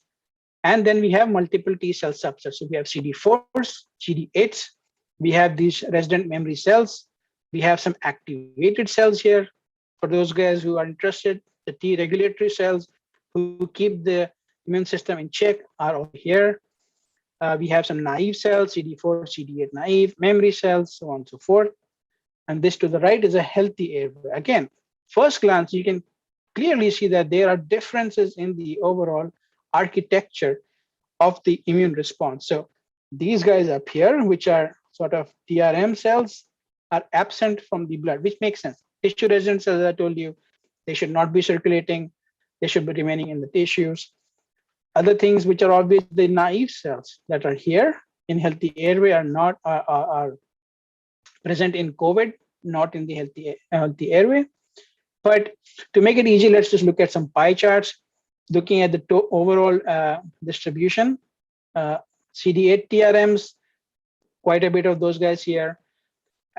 Even in the COVID patient, there are a lot of CD8 TRMs, but then there are activated TRMs, which are these orange guys, which are absent in a healthy, which makes sense, so they don't have any infection. Another thing was blood. So blood composition was not changed much if you look at T cells per se, but there are slight changes. For example, this TEM population expands a little bit in COVID blood, which is sort of corresponding to the infection. But overall, what this is showing is that there's in situ activation of T cells within the airway and recruitment of cells also within the airway, which is the circulating TEM cells will eventually enter the lung and then take up residence. What we also saw was the TRM compartmentalized within the airway. Again, CA is COVID airway, CB is COVID blood, HA is healthy airway, healthy blood. And what we can clearly see is that these TRMs, activated or not, are pretty much limited within the airway. You don't see them much in the blood at all. You know, there's differences in the blood. And also, there are more TRMs in the COVID airway than the healthy air, which makes sense because this is infection. Again, like I said, what was really cool also was that after COVID, the frequency of Tregs sort of goes down in this airway. So that also is, well, the immune system is not being able to keep kept in check, and therefore you might have hyperactivation of immune system, which could lead to damage. What was also cool is that activated T cells, which we measured as with HLA-DR. So HLA-DR gets expressed by activated cells, and PD-1 goes higher in activated cells. They were localized to the airways, not so much in the blood. So again, PD-1 high, HLA-DR high, so the double positive guys here, which would be activated cells, were much more in COVID airway, some in COVID blood, not so much in the other side. So again, this is again telling us that, well, if you just look at the blood, you would miss these activated T cells, which are in the lungs, which could be doing something. So then we quickly looked at the myeloid cells, because we did see that there was aberrant accumulation of myeloid cells. Again, similar heat map, what markers we used. But same thing, COVID airway, COVID blood, healthy airway, healthy blood. Again, visually, huge differences. This thing here, the leg of the bird, absent here. Just the big belly here, no face, nothing of that sort. Again, the beak here, this beak missing. It looks like a bird, so that's why I'm saying beak and bellies. But again, looking at the pie charts, the airway composition is definitely shifted. In a healthy airway where there's a predominance of CD163 high, HLA-DR high, macrophages, these are sort of, we call classical macrophages, they get reduced, but then and they get replaced by a whole bunch of other cells which are not existing in a healthy. But what's really cool is that some of these subsets that are now in the airway are actually overlapping with the blood. So healthy blood is a different story, entirely different classical monocytes, mature classical monocytes. But see this population, classical monocyte, HLA-DR low, now we can see in the airway. This orange guy here, this also some develops from these infiltrating monocytes. This salmon colored population here, classical monocytes, blood to the airway. So this sort of suggested that there is an infiltration of blood myeloid cells into the airways. And the other thing was that these monocytes, which are present in the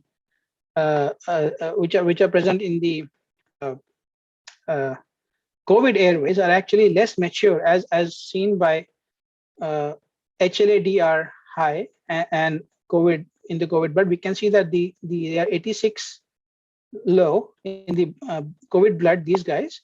So they are HLA-DR low, CD86 low. So HLA-DR low, CD86, which is a co-receptor on myeloid cells, just means that they are able to present the antigen efficiently or not.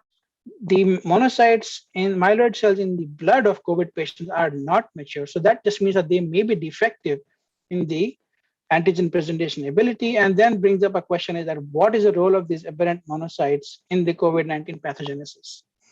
So for that, we did a single cell RNA-seq experiment. Again, I'm showing you airway in blue, blood in red. And what I'm trying to show you is there. So this is again a UMAP projection, airway left, blood on the right.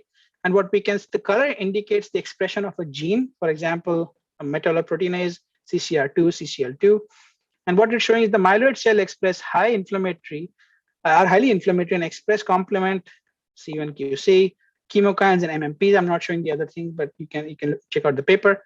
But those guys are here. But blood, on the other hand, express a lot of CCR2. So this is really cool. If you remember the idea of like chemokine gradient, the airway is producing CCL2, the blood guys are producing CCR2.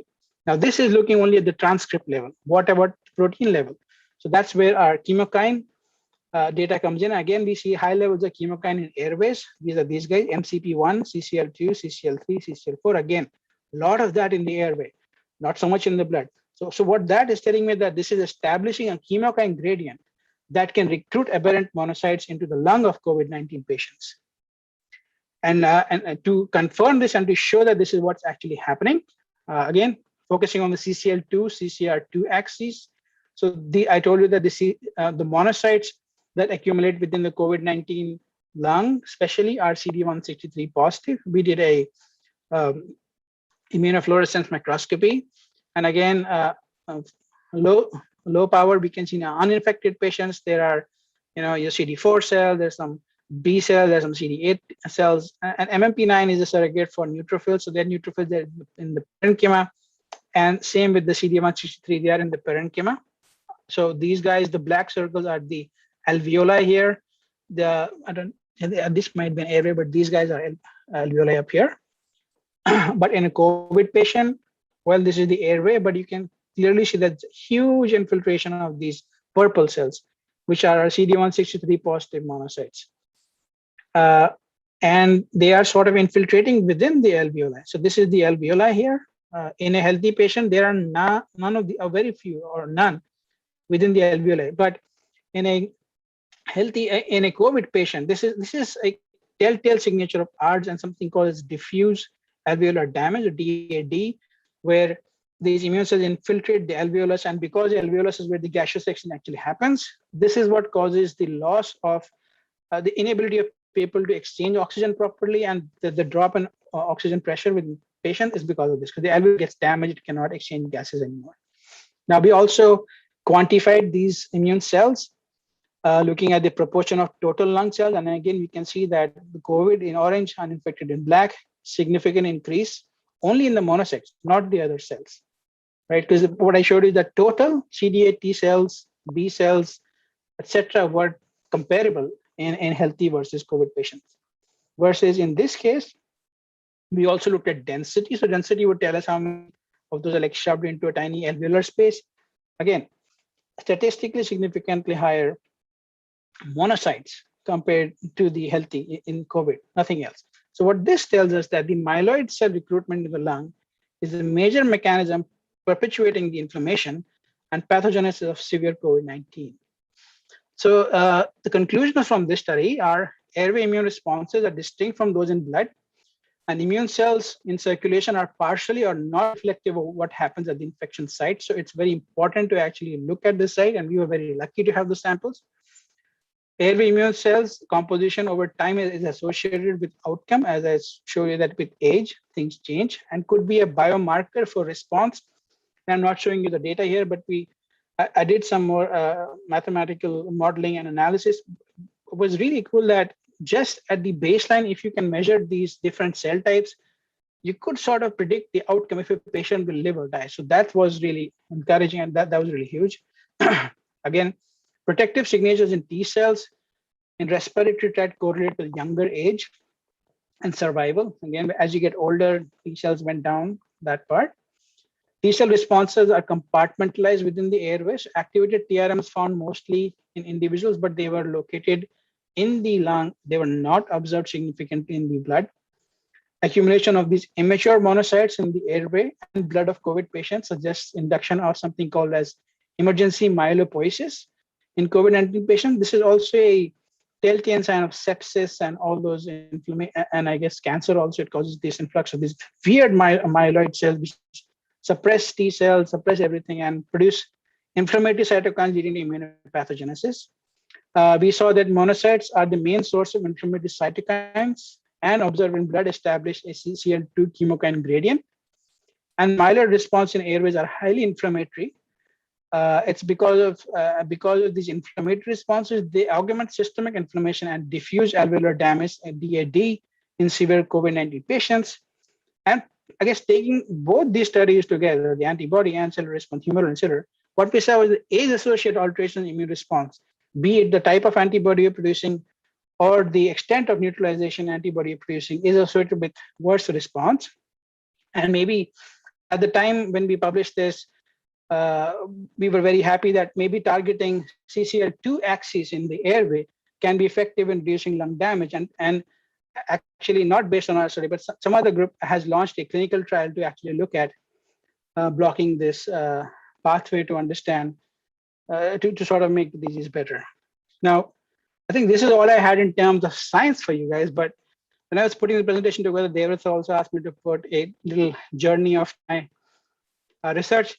So as you all know, I started in Hislop, 2007, 2009, did my bachelor's and master's, where I looked at the effects of soybean plant extract on tumor cells. From there, I moved to University of Tennessee. And in University of Tennessee, I was looking at chemokines to virus and its effect on virus infections. So that was my PhD, 2010, 2015. Then I did a postdoc. So again, mind you, I came from Nagpur University, which is not the most well-respected university in the world. From there, I went to University of Tennessee. Again, not the top university in US, but I did well. And from there, I went to St. Jude's. Now, St. Jude's, for those of you who don't know, is the world leader in childhood cancer research. They do phenomenal, fantastic work in clinical trials and looking at childhood cancers. So there I worked on both tumor responses and chronic viral infections because they share many characteristics. From St. Jude's, I went to Donna's lab where I did some human immunology. So now I'm playing in the big leagues. So St. Jude's, Columbia University, and Ivy League University. These are the big leagues. Then I got a Cancer Research Institute postdoctoral fellowship that supported me for 3 years. It was like $175,000 for 3 years, a grant, which again, coming from Nagpur, small university, big leagues. And now I'm at Genentech. Again, back to my tumor roots. Again, shared. So I learned from my experiences from like small experiments at Hislop, doing bigger and bigger experiments. Now at Genentech, there's a huge pharma company where I'm looking at NK cell immunotherapy and running global clinical trials. And overall trying to understand how different factors come together to shape immunity.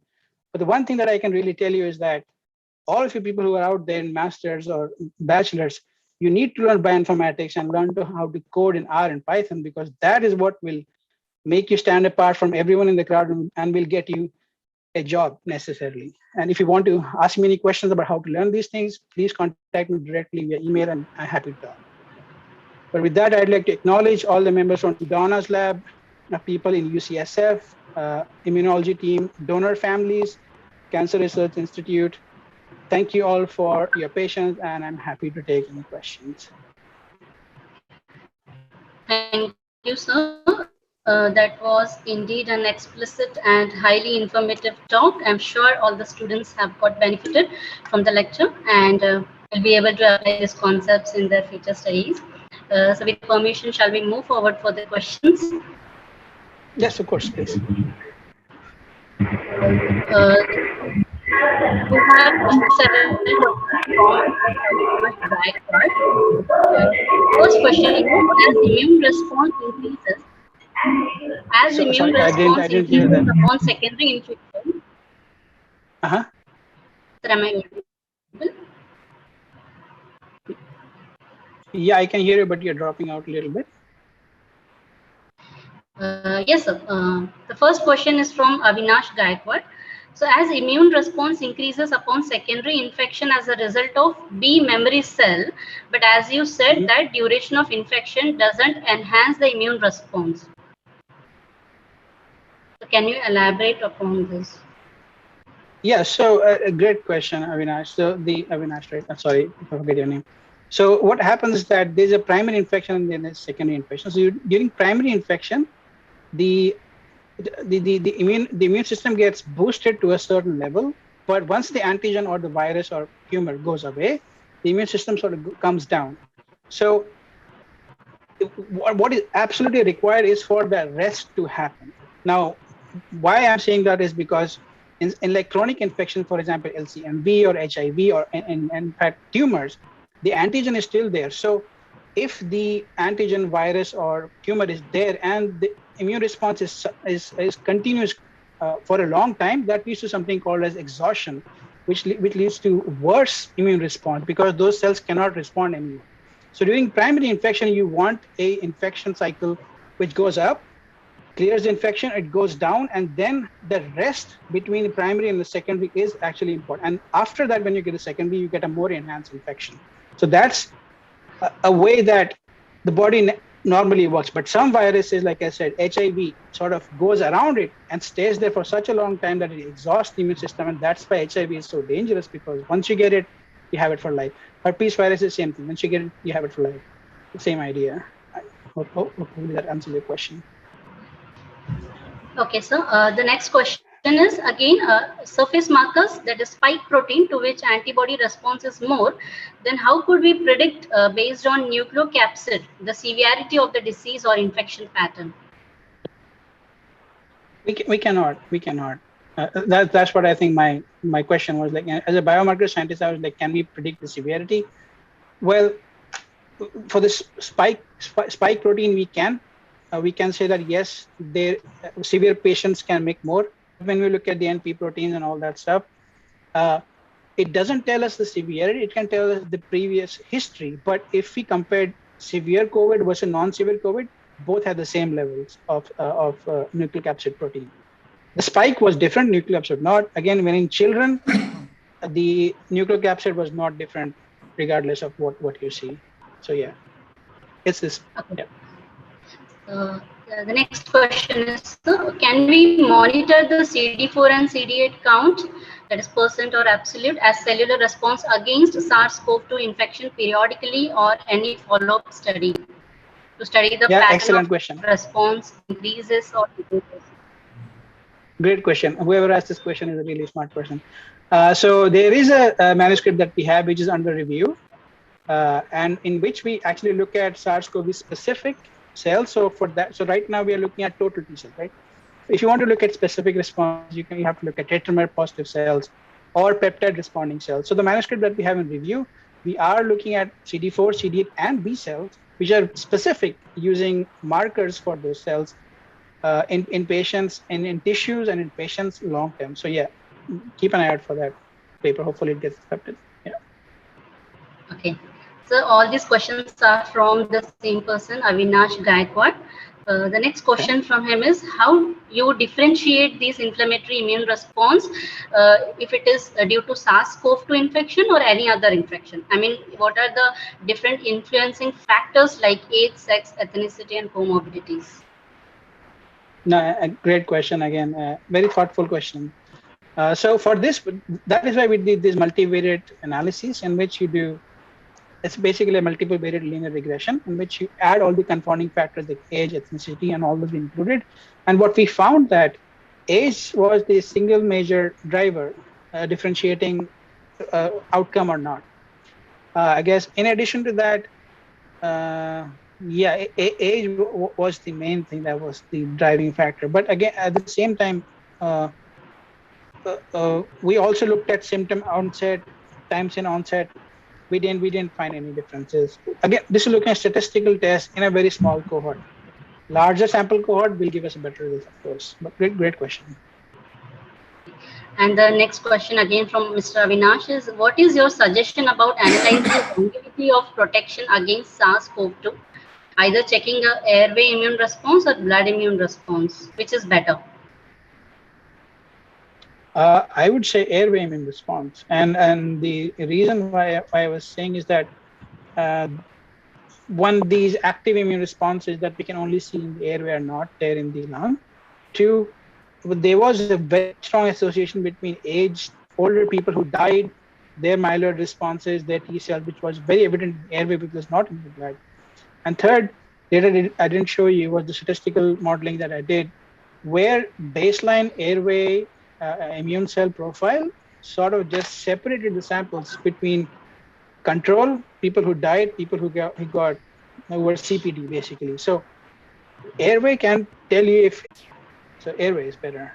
And again, this we are looking at bronchial alveolar lavage. So when people are intubated, this is part of their clinical care. They get lavages. So we are taking those samples. This is not a extra step that we are doing. Okay, so the next question is from Devrat sir. So please proceed. Yeah.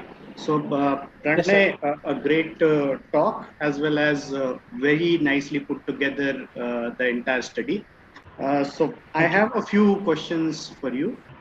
First is in the first half of your talk, you talked about the neutralizing antibodies, right? And their role in the cytokine storm may be that that the elevated levels of neutralizing antibodies might lead to cytokine storm, and that might worse the infection.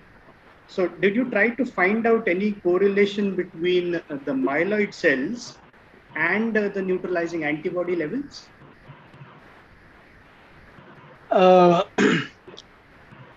No, but what I can tell you is that we had the same patients with the ARDS in the cellular study, and I remember one patient very well because they had very high myeloid, and they had very high, I guess, antibody titers. So, but there was no statistical correlation, but at least from what I remember, I didn't do a full analysis, but yeah, it's just we could do that. Yeah, we could certainly do that. Yeah, and one more thing, what actually is hitting me is something related to, because we are actually targeting when we are going for vaccination, we are actually targeting elevation of neutralizing antibodies in the host, right? Yep. So if we are elevating the levels of neutralizing antibody, will it not be a kind of a backfire thing to us in long-term scenario? Now, yeah, there are reports that people who had, say, SARS-CoV-1 in 2014 or 2004, and the MERS, they do have worse outcome because of this exact reason that they have pre-existing antibodies. But I think the idea is that if you can prevent the virus, it's also the idea is that after vaccination, those antibodies will be in your airway. And if they neutralize the virus before it can infect, then that will stop the cycle. So that's the idea. That's the idea there. Now, what also makes things complicated is that these non-neutralizing antibodies can also lead to something called as antibody enhanced infection of the virus. So in the children, what happens is that they have these non-neutralizing antibodies, which can enhance infection. So that's why, well, getting the neutralizing antibodies is better, so that can stop virus. For cytokine storm, we can manage them with drugs, antibodies. But if you get infected with the virus, that's the first step, right? So. Okay. And as you said that there is a mobilization of monocytes and myeloid cells to the airways, and that's what is responsible for that respiratory distress that is associated with the severe COVID infection. Yeah. So there are no actual ways right now to check the infiltration of airways unless they are heavily populated with the monocytes or myeloid cells, right? That means you can do CT scan, but that can give you a picture only after they are already into the airways, correct? So, yeah, CT will give you the damage in tissues, absolutely. Yes. Yeah. So there must be something in blood which can work as a signature that can tell you that these are getting mobilized, right? Because so those immature myeloid cells, yeah. So can we not track them right in blood so that that can tell us the level of severity that the patient is heading to, something like that? So these in COVID blood, there was a definitely immature guys, but I don't think we did.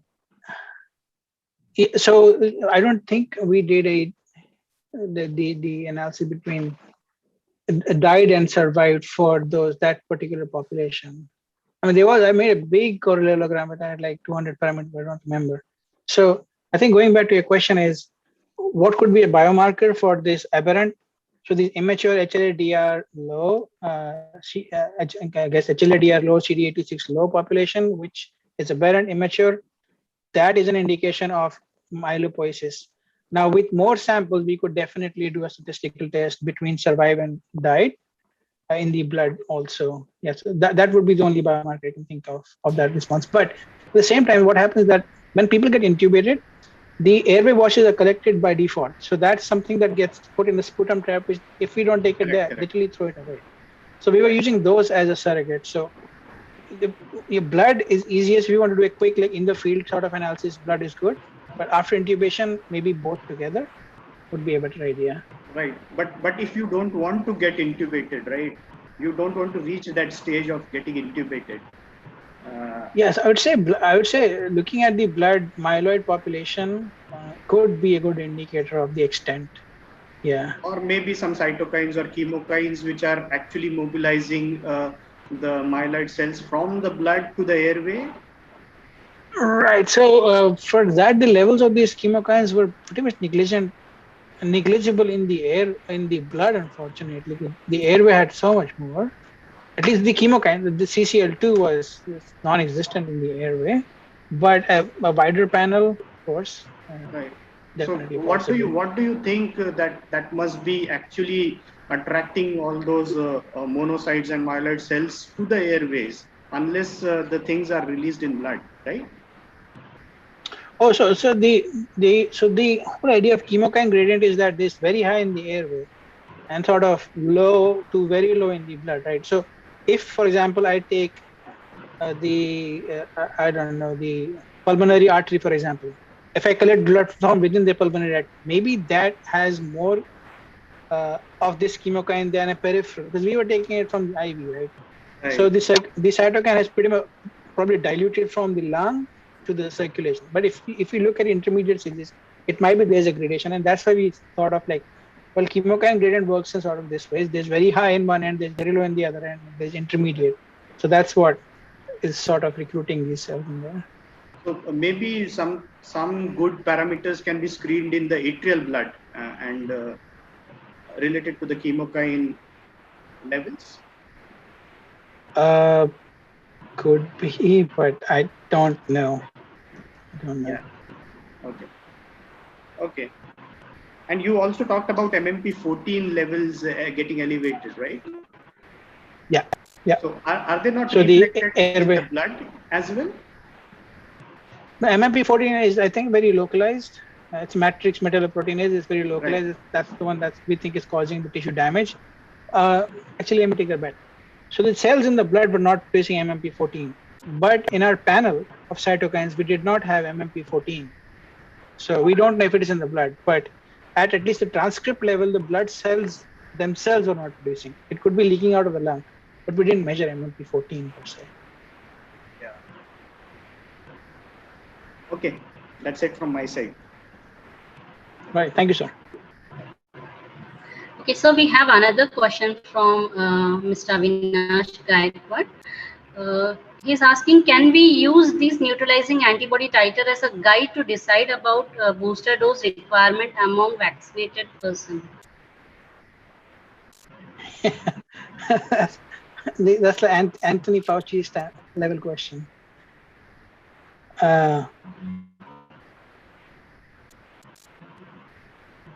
Hello? Yes, sir, you're audible. Okay, so the end of question was, can we use the neutralizing antibody for deciding future vaccination? That was the end of the question, right? I think you dropped out. Yes. Yes. Yeah. I mean, I So think shall I repeat the that's. question? No, I think you said that, can we use the level of neutralizing antibody to decide future vaccination, right? Yes. That's the question. So I think that's a great question, and I think what we did and in the other study was that we followed these patients up for like up to 6 months, and they still had quite high levels of neutralizing antibodies. But a booster dose is, I think, would be something recommended for people in which it goes down. But the other thing that was very interesting is that the T cells were also significantly associated with response. So you give an intramuscular vaccine, it primes and it arranges antibodies in the lung. But if you give intranasal vaccine, that would also prime your T cells and B cells. So for those people who are immune compromised in general, who don't have many B cells or something, vaccination route can also be changed, not just another booster dose. But yeah, booster dose definitely will help. And that's why I think in the US, they have authorized a third dose for people who are slightly immunocompromised. So yeah, I would look at neutralizing antibody, because that's the one who's actually killing the virus. The other guys are there, which will induce the complement system and the NK cell mediated ADCC, but neutralizing antibody is the most direct and the quickest way of killing the virus. Okay, sir, I have one question. Sir, does an affinity maturation has anything to do with the neutralization SARS-CoV-2? Well, I think for the actually it's to more affinity mature would be better neutralizing, but unfortunately in our assays we took all the antibodies together, so we didn't separate them out. But I would certainly imagine that affinity maturation would be, maybe some people are better at affinity maturation. I mean, children might have defective affinity. I don't know. I'm just hypothesizing here. But yeah, that's a good point. Unfortunately we did not look at each isotype separately for neutralization. Okay, so there are several studies which have highlighted that T cell damage is higher in persons who have been suffering from COVID-19, right? So even after a person gets vaccinated, what do you think that the T cell damage, even if it is at a minimal level, is possible? Because even those are live attenuated vaccines. Right. So yes, no, for the, at least for the virus, the vaccine that are given here, they are not live attenuated. They are RNA vaccines from Pfizer and BioNTech. So those guys will probably not activate T cells, because T cells will need an antigen specifically. Those are designed towards B cell responses. But say, for example, you were to give a live attenuated virus, it would activate the T cells and the TRM cells, and I think as long as, so what we found that the T cells by themselves are not damaging as much as the macrophages. So if say you gave a vaccine that's able to efficiently induce T cell response, but at the same time not induce a myeloid induced cytokine storm, then you should still be fine. Because when we looked at the cytokines, and I think I went through it really quickly, I actually didn't even show it, but we looked at single cell and which cell is producing each cytokine. The T cells were not producing these chemokines or anything. It was just the T cells were producing granzyme B, which makes sense because they were killing the virus infected cells, but they were not producing these aberrant cytokines, chemokines. So a clever vaccination strategy, maybe blocking CCR2 along with a vaccine, that's definitely possible, and that would be better than the current strategies. Okay. So thank you so much, sir. We are highly honored and delighted to have you with us here. And thank you for sharing your valuable time with us. And I'm sure all of us have got benefited from this lecture. Thank you once again, sir. Thank you for your patient listening to the queries and answering all of them. Thank you very much.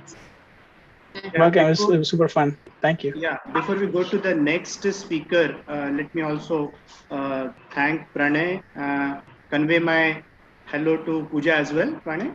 And thank you so much for responding to my invitation. Also, thank you, Shilpa. So in case it's getting too late there, then you can... you can leave the meeting. 1 a.m. That's why I'm thanking you in advance. Okay. So thank you for being here. Thank you, Shilpa. Thank you, Pranay. We'll talk later. Yeah. Thank you. Yeah. Thank you. Thank you, sir. And I think one more thing that I'd just like to plug in here. Everybody, boys and girls, please learn bioinformatics and coding. That will really help you. Because Shilpa did a whole bunch of stuff. She needed RNA-seq analysis, which she probably did herself. So everybody who is doing worthwhile science nowadays is doing some bit of coding and computational analysis. So please, if you don't know where to start, email me and I'll tell you how to do that. But yeah, pay attention to that. And good luck, everyone. Thank you so much. Yeah. Thank you, sir. Yeah. Now I would like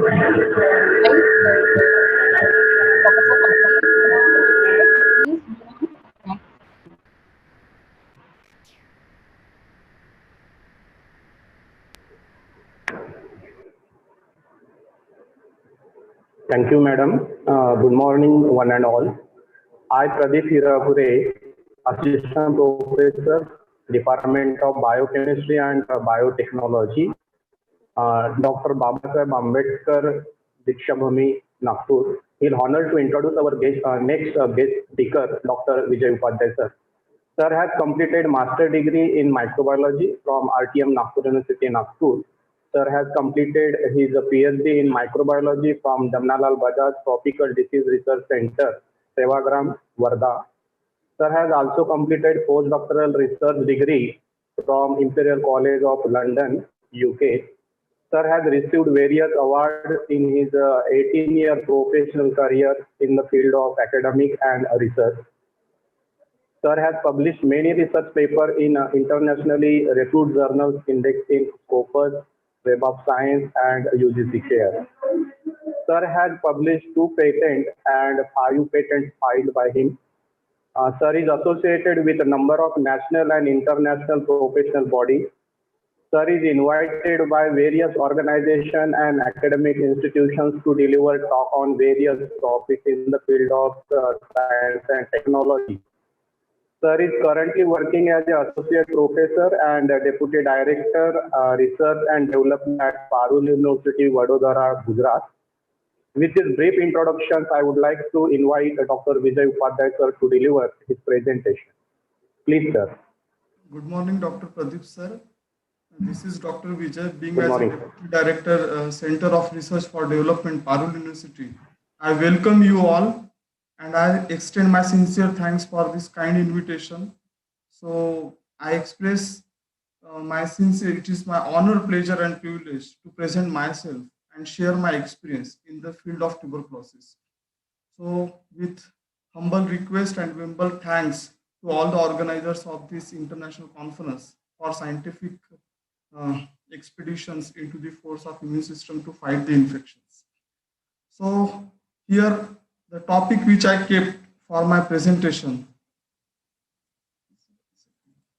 is the clock is ticking. Could you able to see this? Hello? Yes, sir. Yes, sir. So I just want to introduce myself when I started my journey in tuberculosis from the 2004 from the Sevagram Medical College. That Sevagram is nothing but a de facto capital of India that time, from where that Dr. Mahatma Gandhi started freedom fighter movement. And then my journey to Imperial College London, then 2 postdoc projects, with one with John Hopkins University and Imperial College, then working with Hinduja Hospital. I just yesterday night I thought that I should keep my topic title as a clock is ticking. Why clock is ticking? Because after started my journey from 2004, right from the culture maintenance for M tuberculosis, and then working on various advanced techniques like gene expert and interferon gamma release assay. And still last 2 months, out of my 7 patents, the 2 patents I filed on tuberculosis, that is for enhancement the growth of M tuberculosis. So why I'm saying that as clock is ticking, I came back to my 2004, where I am working still on that gold standard for improvement of the TB diagnosis by enhancing the early growth. Again, the clock is ticking is also meant for that the whole world is now attentive more towards the COVID, and obviously, because when I started my journey in PhD tuberculosis, WHO and everybody is telling, when it was declared in 1994 as a TB as a global emergency, They told that till 2020 it will be under control, or it will be, most of the cases will be eradicated, and many things they have been explained. But still, when today we are in 2021, we find that there is a extensive increase in the cases of multi-drug resistant, totally drug resistance. So still we think that where we are on the same line after the Robert Koch discovery of Robert Koch, still we didn't come out with any good vaccine. We are still relying on BCG, which is only effective for childhood tuberculosis. Out of 5 first-line anti-tubercular drugs, though we have some second-line drugs, but overall scenario is, we can say many tests are available, but all tests are running parallelly. We can say that. So that's what I kept, that we are speaking too much about the biomarkers, too much about the TB test, and all the dignitaries or whoever the audience is present, they might be knowing that TB, still after the HIV and all this, still is getting the challenges. So clock is ticking. Third meaning is also like that. Clock is ticking means we will come to the end, to the reality of the TB explosion, because we can't understand that the rate with which the TB is increasing, and it is grasping. Almost more than 1/3 of the world population is infected with TB, and India is contributing 1/3. Almost, if you can see the RNTCP report, 1 minute per day, and there are many things. Even when I was at Hinduja, then TDR case was reported, totally drug resistant. So, but then WHO people came, then we should not create much more hype. So I'm just, my talk is scientific, but also with my practical experience, what I have experienced in tuberculosis, still from 2004 to 2021. And I will just put some attention where we should give the attention, so that we can compromise, or we can take some control on the tuberculosis.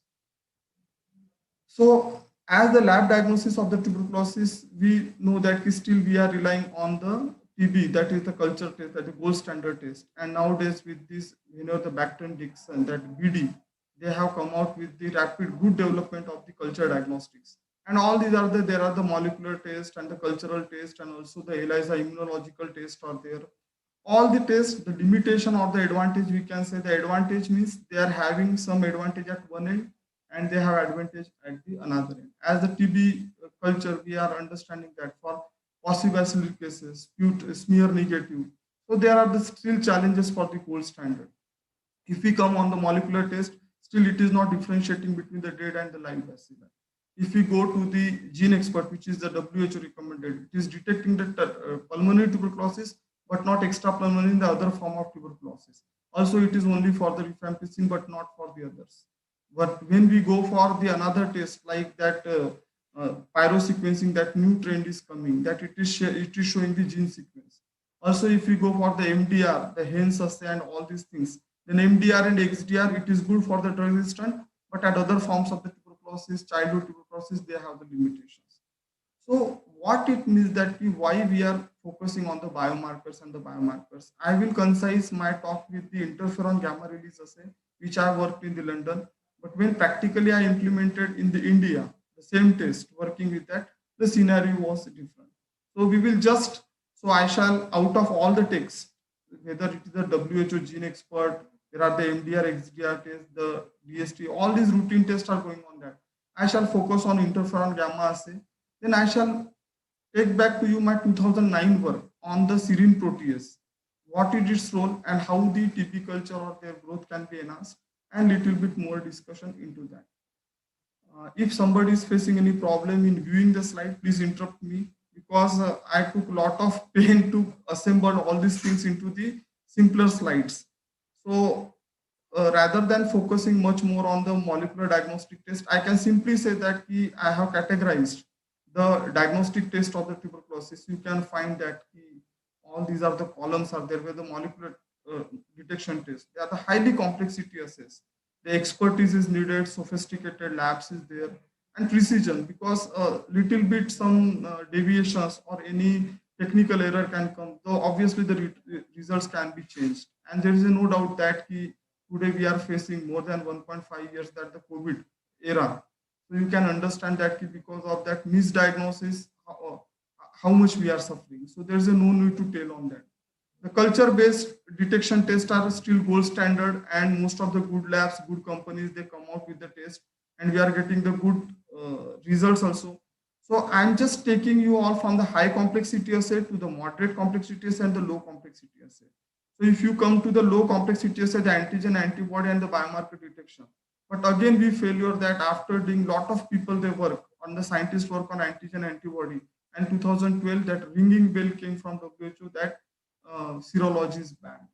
The serology is banned because of other aspect, because I personally roamed. When I'm telling that I shall not keep this my talk only scientific, because in scientific generally we have a trend. We are presenting the papers, more than 40-50 papers we have, and we always tell our child is good or our invention or our is good. But this is not a time to only say everything is good. Here rationally, we have to understand that what is right and the wrong. Antigen antibody, they are having the limitation, as you know, in terms of the sensitivity and the specificity. When we are going for the highly specific test, we are compromising the sensitivity. When we cannot maintain this balance, the efficacy or the efficiency of the test is get compromised or comes under the questions. So what will happen? The doctors who are working in the villages and all that, they took in other way. Positive means, oh, start the dose. Positive means start the dose. I should not blame on the doctors, but most of the unqualified doctor, we can say, belongs to the village. They have just started by getting some positive test. Okay, recommended ATT and all that stuff. And because of overdose burden of this treatment, MDR, XDR, and all these things and comes, and the drug resistance is the common problem. And because of that, people thought that, false positivity is coming more on antigen antibody size, we should ban it. The same indirect ban comes also on the interferon gamma release assay. I want to explore this interferon gamma release on other infectious diseases, like also in the hepatitis, and our parallel research is going on.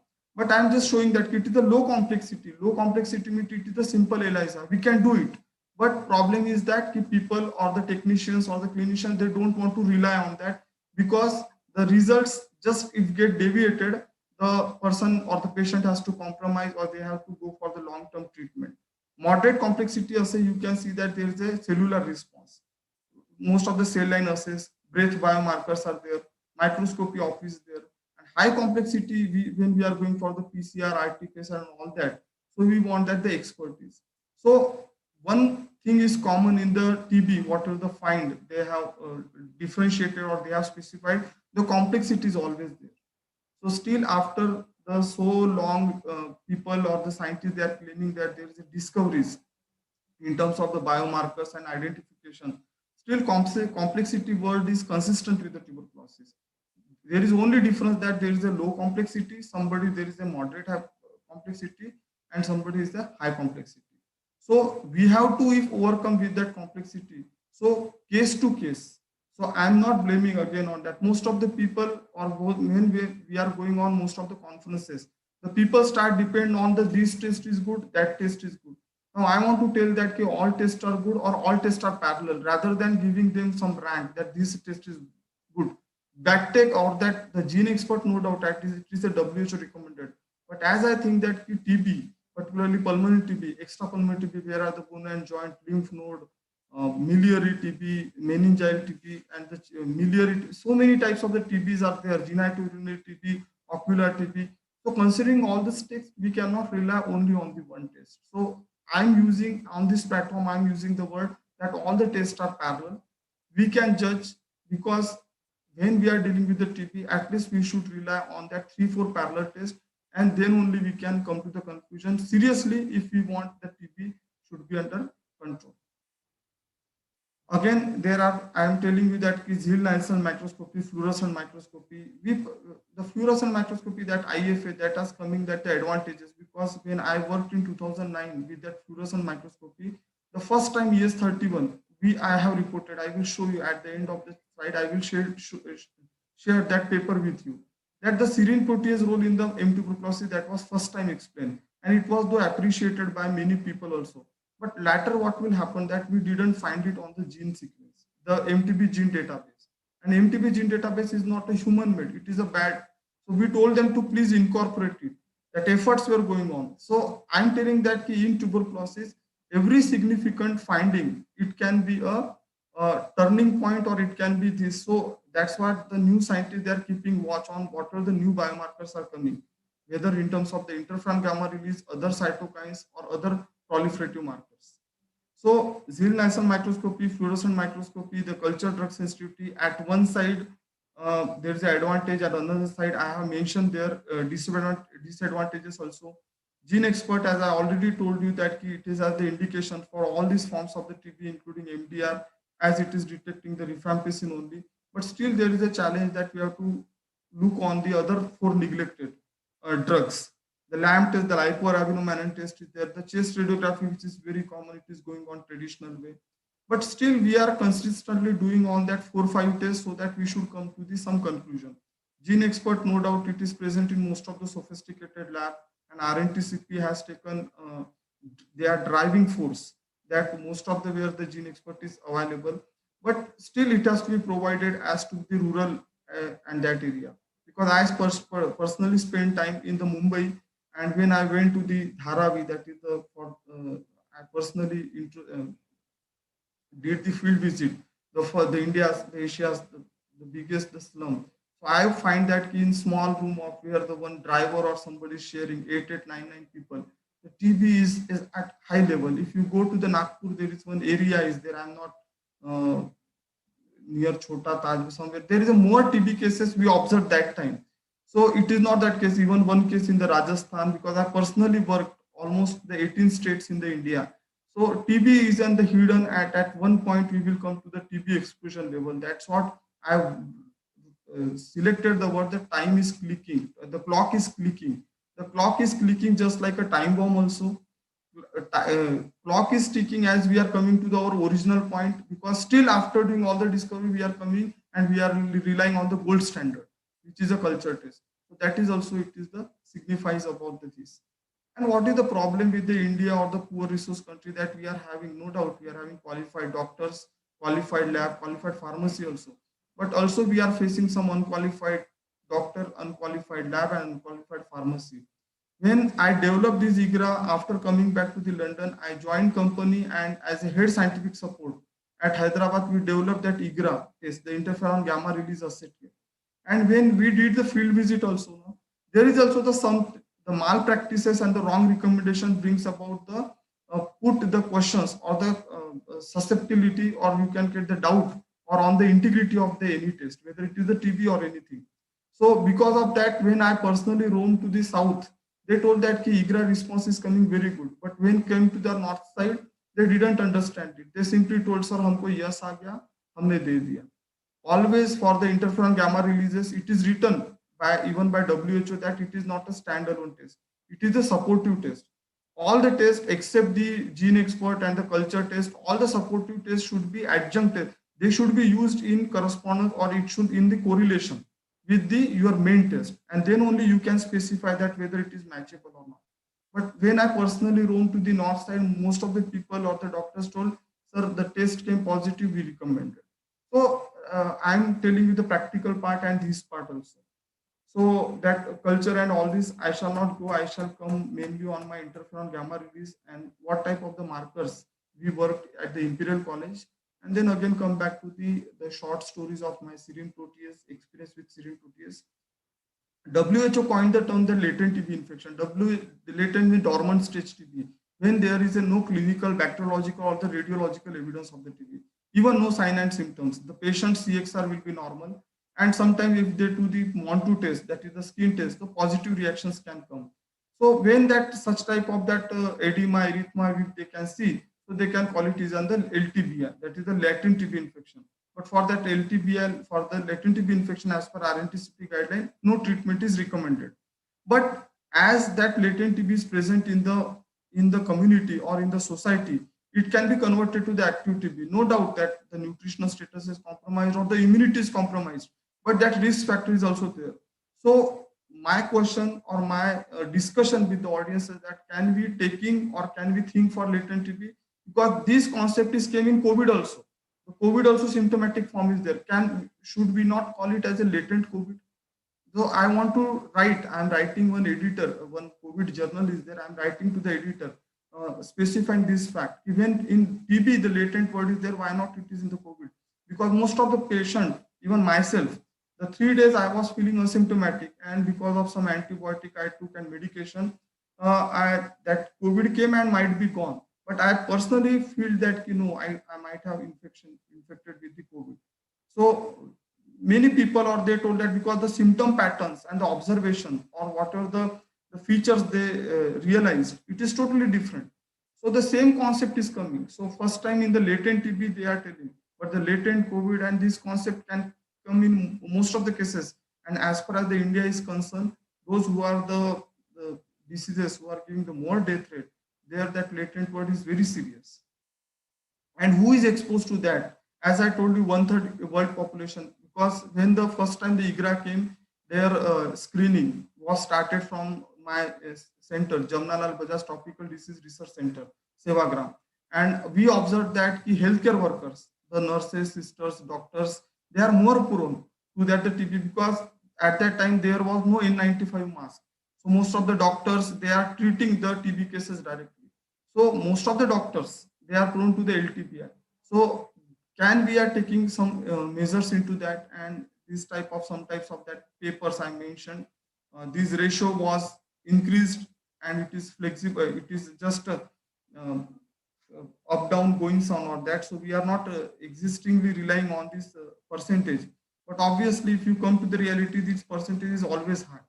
So rather than going on all the figures and all this, I just want to say that we are able to identify LTBI cases, and even if we identify, what treatment or what precautions we are taking, because as per IdenticP, the treatment cannot be recommended. But can we keep them on their surveillance zone? Can we are monitoring their health? Because with same reference to this concept, I initiated my postdoc study in Hinduja Hospital. So healthcare workers, because obviously we should understand the person who is dealing with that. You understand that the bombs and all that. Most of the people they are affecting are the army person, police people, because they are continuously under the surveillance. They are detecting that where these suspected activities are going on. So wherever the cases are there, whether the COVID or the TB, the frontline workers are always on the list. So what precautions and what measures we are giving to them, it is a very, very important. In terms of the LTBI, in terms of the healthcare workers, you can speak by any word. So the clock ticking word, the word I selected, it is not only for TB or all that. The clock is ticking for clicking for all these questions, whichever I am raising, taking the advantage of this platform of international conference. This is the Hinduja Hospital study where that more than 80% of the urban population may be infected with the tuberculosis. And obviously, nobody has taken that type of paper in seriousness. But when COVID came, and when we come to understand that the difference between asymptomatic and symptomatic, then we understand that now whole world is facing havoc from this. So that's what I always try to mean, that whatever the observations or the scientific findings, they should be taken in a positive note, and it should be taken as a positive point, as an alarming note. Everybody is observing this tip of iceberg, but nobody is observing. One day the Titanic will collapse, and then we will find that the ship is getting sinked. So before coming to that sinking ship level, we need to understand that. Because when I worked at the Imperial College London, for latent TB, they are giving the treatment, isoniazid and all that at the precautionary level. And because of that, when IGRA success I have observed there, anybody is coming positive for the interferon gamma release assay, they are treating this. Because one of the advantage of the interferon gamma release assay, I'm just simplifying that, it is just the interferon gamma, which is a pro-inflammatory cytokine. It is just coming within 24 hours into the TB patient. So whatever the in vivo is happening after entering the TB bacilli into the human being, that lung macrophages interact with him and releasing the MTB specific interferon gamma, that is we are detecting in vitro by that interferon gamma release. So when we are detecting the next day results at London, the patients get treated at least at precaution level. Here, because one of the limitation of the interferon gamma release assay, it is not differentiating between latent to active TB. And our RNTCP is telling revised national TB control, we should only treat active TB. That is right also. But we need to also understand that the positive LTBI cases, the latent TB cases, how we are treating them, or how we should take care for that, or how do we are doing something surveillance point of view. So this is the point we need that. The gold standard test, I shall not tell that still we are relying, because the MON2 test, there are so many limitations, the not specific, the cross-reactivity of the BCG and atypical mycobacteria. So when I'm telling about the interferon gamma release assay, why it is a specific, why we should focus on its positive point. Because when we see the mycobacterial genome between the virulent strain and avirulent BCG or other environmental bacteria, there is a region of difference, RD1 region is there. And in that RD1 region, which is more specific for virulent strain only, there are some markers, ESAT6, CFP10. So these conserved proteins only used in the interferon gamma release. So if it is detecting TB, we should take it as a TB, irrespective whether it is active or latent. But if it is detecting something is there in our body, that's why TB is detected. Only we are not clarifying, or we are not judging its stage, because that level or that markers, they are unable to differentiate. Because I will show you some slides also where that antibody titer and all this is measured. So there was no any significance. So we cannot say that in latent TB this was a titer and in the active this was a titer. But titer is present means TB. So that's what, whenever the in Imperial College London working, the guidelines is there, we should simply tell that it is telling the bacterial infection, TB infection, sorry. It is not active or the latent, we don't want to go on that. Latent, we keep it on the, after doing that IGRA test, we are recommending them for the culture and other sophisticated tests. If it is coming positive, we label them as active. But other test is coming negative and our IGRA is positive, we are still calling them as a, no, it is a LTBI. The person should come after 2 to 3 months for that culture testing and for under surveillance. So the thing is that in our India still we are relying on sometimes the TST test, that is the tuberculosis skin test, for as it is asymptomatic. So as I told you, the chest X-ray and every clinical assess can come the normal. So we need to understand that key IGRA, that's why it is in the dormant zone. Not only the LTBI infection, but also the tests are also in the normal zone. So we need to always understand that we are always on we have a high exposure. I'm telling that this is the story of 2011, because whenever we are classifying the tuberculosis group or any infectious group, we are not telling that that is the infected and the uninfected. That please, I want all the audience to give focus on these my words. Okay. Generally in our scientific line, whenever we are doing any research, we are calling it as the infected and uninfected. First time when I am working on the London, I told that we should categorize as a exposed infected, exposed uninfected. Why exposed infected, uninfected? Because third group we are also taking as a unexposed. Exposed means the healthcare workers, because they are continuously exposing to that environment. So their surveillance, their test should also come into the consideration. Like any scientific test is going on, they consider disease control human volunteers, disease control normals, or disease control or the infection control. The 2 or 3 groups are always there. I told them that please include 2 more groups as a exposed infected and exposed uninfected. Why exposed infected? Because healthcare workers should always come in under every test or in every study. Why? Now we are facing in the in COVID, all healthcare workers did a significant job. You should give 3 claps for them. But only giving 3 claps is not a real justice for the healthcare worker. Their sample should be involved in most of the scientific studies, validation studies, clinical trials. So in my personal studies, whenever I am doing at my research center, I always include the exposure. And I'm using the word exposed, infected, and exposed, because all we are exposed as far as the TB is concerned. Now for COVID, all world is exposed. But as far as the TB is there, we can call it as a exposed infected, unexposed infected. The London cases, it is a developed country. We can call it as a unexposed, because there are the TB cases are very low. Again, we can give +1 significant exposure for the healthcare workers and non-significant to the family members or the friends, we can give it. So many bifurcations only give you the clear picture of the biomarker. Nowadays, whenever the biomarker studies comparison is going on, they are only showing this disease control and normal control. I want that mapping of the global biomarkers should be done at all levels, including these exposed and the uninfected cases. So I shall not focus. This was the UK study, and we got few biomarkers, and they published also almost Ireland, UK, France, Portugal, Spain, and almost 12. Many countries are there, and we have selected very simple cases. Some from 7, 10 from UK, Germany, 8. to understand what is the pattern, what is the LTBI pattern to that. So these were my co-workers of during that time, even from the Uganda and all that also we tried. And even simultaneously along with that interferon gamma assay, we also did the Illumina, that is the gene expression study also. And again, I'm telling whatever the gene expression study in all the cohort groups. Cohort groups means positive TB control, infection control, healthy volunteers, included the exposed infected, exposed uninfected cases. So what is these are our all that collaborators of that time from even the same potential study was trying at the Uganda. So we called it as to understand the serum signatures, as we are calling in the Hinduja hospital that the pyro sequencing and all that. Getting serum signature is very, very important, because nowadays we are understanding Delta variant, Kappa variant and all that.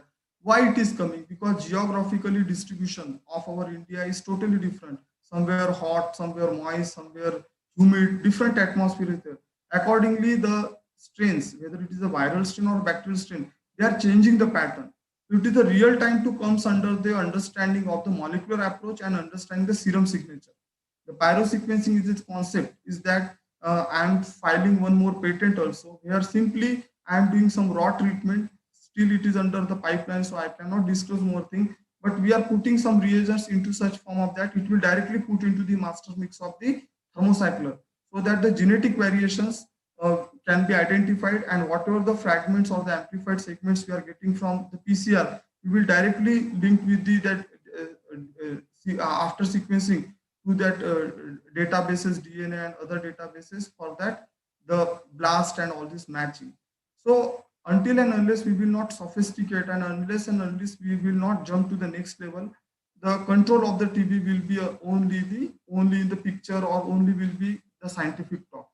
So focusing more on that, as I told you that when MTB enters into the body of the host and lung interacts, the WBC people are releasing the TB interferon gamma, and we are detecting TB. For that, this TB platinum we personally developed at Immunoshop India. That quantiferon is also there, and this T-spot I worked at in London.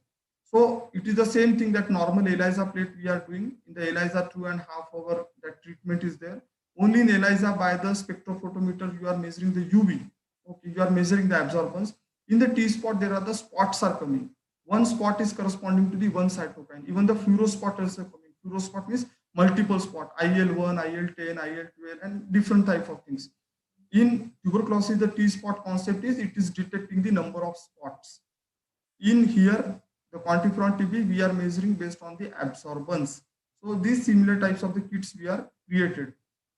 Again, I am expressing that the limitation of the interferon gamma release assay is that it is not differentiating it in the latent and the active, but it is detecting infection because something is present in the body. That's why it is detecting infection. So we should rely on such type of test, and IGRA concept can also come in the COVID also. I'm telling you like many other biomarkers. And audience, you are hearing me? Sometimes internet fluctuation is there. So organizer, I request, if my voice is get break or some interruption, please inform me. Organizer, you are audible to me? Yes, ma'am. Yes, sir. You are clearly audible. Okay. So now I'm telling you a practical experience. When being as a head scientific support, we developed this kit and we roamed either to India. So to every doctors we told that see, IGRA test अच्छा है, ये अच्छा है sir, ये only it detects the infection. Because इसका limitation ये है कि it is not differentiate the titer, कि latent में low titer, active में high titer, it is not differentiating. It is the limitation. And but it is helping in the removing the suspicion. जैसे fog होता है ना, fog होता है winter में, हमको fog की वजह से दिखता नहीं है. तो most of the time, like the tuberculosis में होता है कि I will show you some example. So clinician get confused. The granuloma is there, so it is TB or not. Inflammation is there, it is TB or not. So to removing that fog, at least use this test. So I'm calling that IGRA as a torch. See, if you are going night time and fog is there, the torch will not help. Torch will just help you to remove that fog, or in your car light, headlight. Why? To give you just front the next step, at least 10 meter or 100 meter distance. If it is showing, it is okay. We don't want that clear path that you will get. So when I personally interacted with this kit at Metropolis SRL Thyrocare, So some people told that, yes, Dr. Vijay, you are right. It is removing the clinician confusion. I'm again using the word. I'm not telling it is differentiating. It is not differentiating latent to active, but it is removing the clinician suspicion and it is helping. When I went to me, I'm not discriminating any north, south, west. When I went to some area, they told that, sir, ye to positive aata hai. Then I told them, let it be. Even if positive is coming, why you are taking trouble? I already told you that it is not a standalone test. It is a supportive test. You should take this test in adjunct test in association with the other test. वो बोलते हैं sir फिर उसका क्या फायदा, इसका क्या फायदा, why should we not go to culture test only? So I am telling you कि all tests are running parallel. They have some limitation. They have some limitation. If possibacillary cases is there, you will not get a sputum. So you cannot take a sputum culture of that childhood tuberculosis. Why not in that case you took this IGRA? Why should not you think in that level? In infertility case, why don't you should do this test and all that?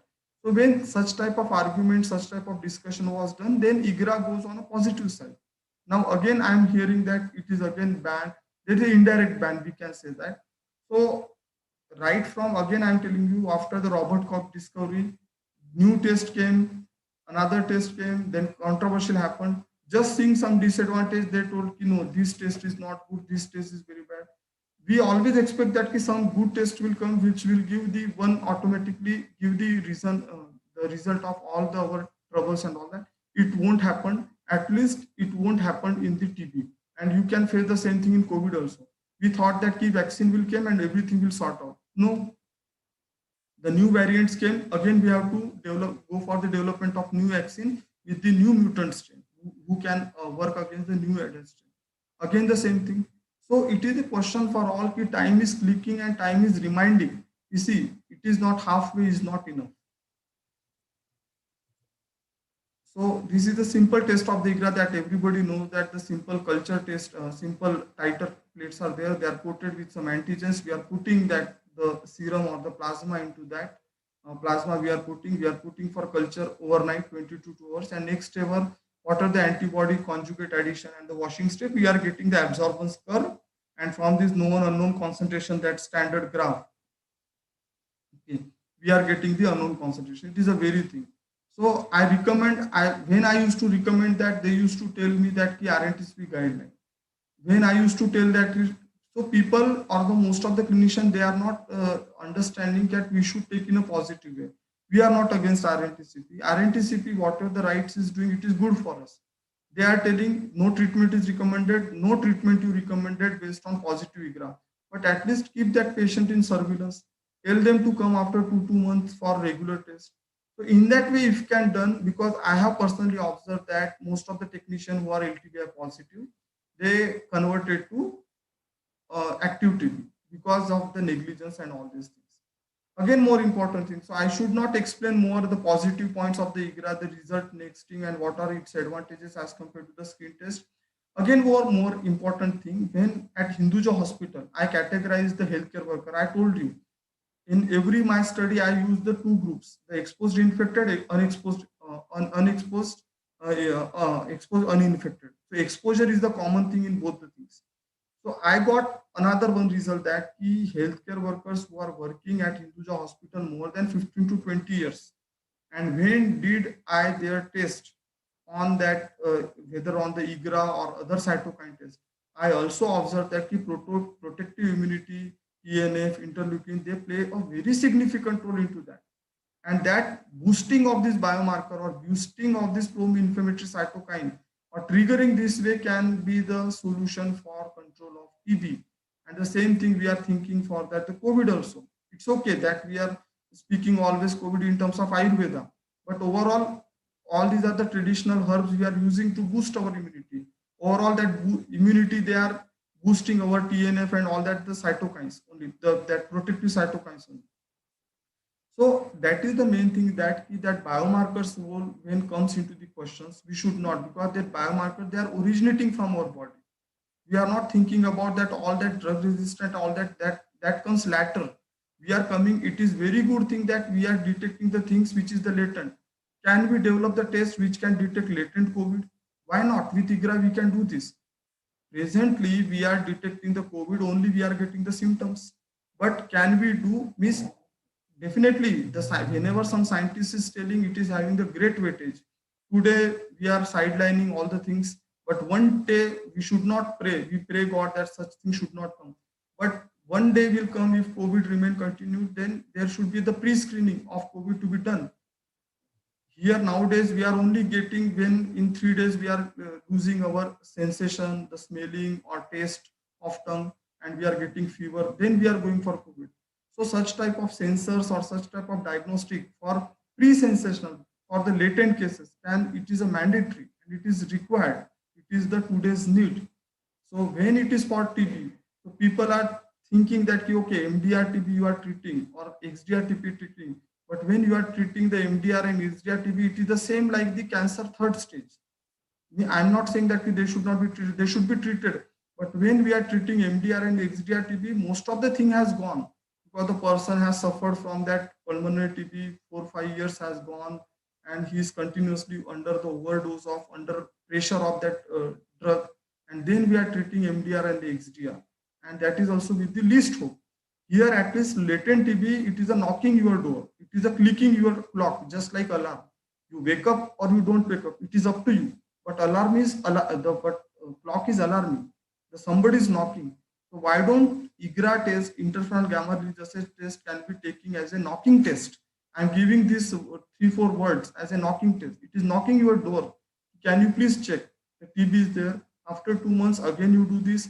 After at least for 45 days you do it, and then whatever you will find it, that will be new picture. And whatever the words I'm using, why the IGRA is specific? Because ID1 specific antigens of virulent strain, ESAT6 EF15, which is not shared by BCG, which is not shared by environmental bacteria. So we can call it as high specific. The same can be stand for COVID also.